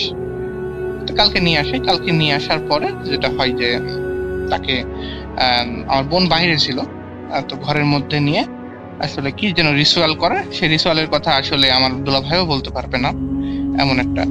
তবে তিনি যতটুকু বলেছিলেন তাকে একটা মানে স্টারের মধ্যে বসানো হয়েছিল, স্টার দাগ করে স্টারের মধ্যে বসানো হয়েছিল, এবং স্টারটাকে মানে অনেকটা তার মাথাতে 4টা যে কয়টা স্টারের মাথা ছিল সেগুলোতে মোমবাতি দেওয়া ছিল, এবং তারপরে মানে ইয়ে করা হয়, তার মধ্যে কিছু কি যেন রিচুয়াল করা হয়, যেটা উনি আসলে বলতে পারবেন না, মানে তাকে আসলে অনেকটা তিনি সেন্সের বাইরে চলে গেছেন এরকম একটা অবস্থা। তারপরে এক সময় যখন তার সেন্স ফিরে তখন তিনি বাসায় ছিলেন, এরকম একটা বিষয়। এবং কবিরাজকে থেকেও আমরা আসলে আমার বোন কোনো কিছু জানতে পারিনি আসলে। এরপর থেকে ওই রিচুয়াল করার পর থেকে আসলে তারপরে কোনো আর কোনো ঘটে নাই। তবে আমি যেদিন ঘটনাটা মানে আসলে শেয়ার করতে চেয়েছিলাম রাসেল ভাই, তো সেদিন শেয়ার করতে যে আমার কিছু আমি জানি না এর সাথে কোনো রিলেভেন্স আছে কিনা, তো শেয়ার করতে যে বারবার আমি আসলে করতে পারছিলাম, রেকর্ড করতে পারছিলাম না, কোনো কিছু একটা ভুল হচ্ছিল, আমি বলতে পারছিলাম না, অনেক প্রবলেম হচ্ছিল। তারপরে আমি একটা টিউশনিতে বের হয়ে যাই সন্ধ্যার দিকে, টিউশনিতে বের হয়ে যখন আমি একটা টিউশনিতে যাব, তো টিউশনিতে যাওয়ার পথে অন্ধকার ছিল, মানে ওটা একটু বস্তির টাইপের মতো, এবং সেখানে একটা ফ্ল্যাট আছে, সেই ফ্ল্যাটে আমি পড়াতে যাই। সেখানে যখন আমি উপরে উঠবো, একটু উঁচু জায়গা, সিলেটের অঞ্চলগুলো একটু উঁচু জায়গা হয়, উঁচু নিচু, তো ওটা একটু উঁচু জায়গা, আমি সাইকেল থেকে নেমে আমি উপরে উঠতেছিলাম। তখন আমি যতটুকু আমার লাইটের আলোতে আমি যতটুকু দেখতে পেলাম যে একটা লোক খালি গায়ে, এবং সে হচ্ছে ধুতি পরেছিল, সে আমার দিকে করুণ দৃষ্টিতে তাকিয়ে আছে। আমি জানি না এর সাথে কোনো রিলেভেন্স আছে কিনা, হ্যাঁ, বা সে সাধারণ কোনো মানুষও হতে পারে, আমি জানি না ঠিক। তারপরে আমি যখন ওটাকে ক্রস করে গেলাম, আমি যখন ক্রস করছিলাম, সেও আমার দিকে একটা করুণ দৃষ্টিতে তাকিয়েছিল। তারপরে যখন আমি একটু ক্রস করে যাওয়ার পর আমি দেখি একটা কালো বিলি আমার সামনে দিয়ে চলে গেল। তো আমি এটাকে আসলে তখনও আমি কোনো কিছু ভাবি না। তো তারপরে আমি সামনে আর একটু গেলাম, অন্ধকারের মধ্যে আর কি, কোন লাইট, ওখানে সাধারণত স্ট্রিট লাইট থাকে ওখানে, কিন্তু সেখানে লাইট ছিল না, মানে কারেন্ট ছিল না হয়তো। তো আমি আগে গেলাম, দেখলাম যে 2টা মেয়ে দাঁড়িয়ে আছে, এবং 2টা মেয়ে আমার দিকে অদ্ভুত ভাবে তাকিয়ে আছে। তো আমি তাড়াহুড়া করে ওখান থেকে ক্রস করে চলে গেলাম। তো তারপর আমি একটু পিছিয়ে তাকায় দেখলাম যে তারা দুজন আমার দিকে সেই কেমন একটা দৃষ্টিতে তাকিয়ে আছে। তো জানি না আমি এর সাথে কোনো রিলেভেন্স আছে কিনা, তারপর আমি এটা শেয়ার করলাম। এই কারণে আমি মোটামুটি 2-3 দিন ধরে আমি এটা শেয়ার করতে পারিনি বিষয়গুলো, কেন জানি মানে রেকর্ড হচ্ছিল না, রেকর্ড করতে পারছিলাম না, ভুল হচ্ছিল, বিভিন্ন রকমের প্রবলেম হচ্ছিল। তারপরে ভাইয়া আমি বিষয়টা শেয়ার করলাম, অনেক বড় হয়ে গেল ইয়েটা। তো রাসেল ভাই, এই ছিল ঘটনা। যদি ভালো লাগে তো লিসেনারদের সাথে শেয়ার করবেন।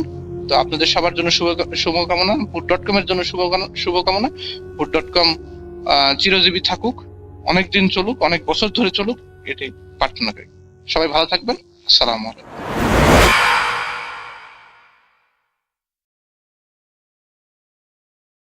Welcome back. আপনাদের সবাইকে অনেক অনেক ধন্যবাদ এতক্ষণ পর্যন্ত আমাদের সাথে থাকার জন্য। অনেক অনেক শুভকামনা রইল। সব সময় এই ইউটিউব চ্যানেলটি সম্পর্কে আপডেট পেতে আমাদের ইউটিউব চ্যানেলটিকে সাবস্ক্রাইব করুন। আশা করছি আমরা একসাথে অনেকটা পথ হাঁটব। আজকের মতো এখানেই বিদায় নিচ্ছি। সবাই ভালো থাকুন, সুস্থ থাকুন, মোস্ট ইম্পর্ট্যান্টলি ভূত.com-এর সাথে থাকুন। আল্লাহ হাফেজ।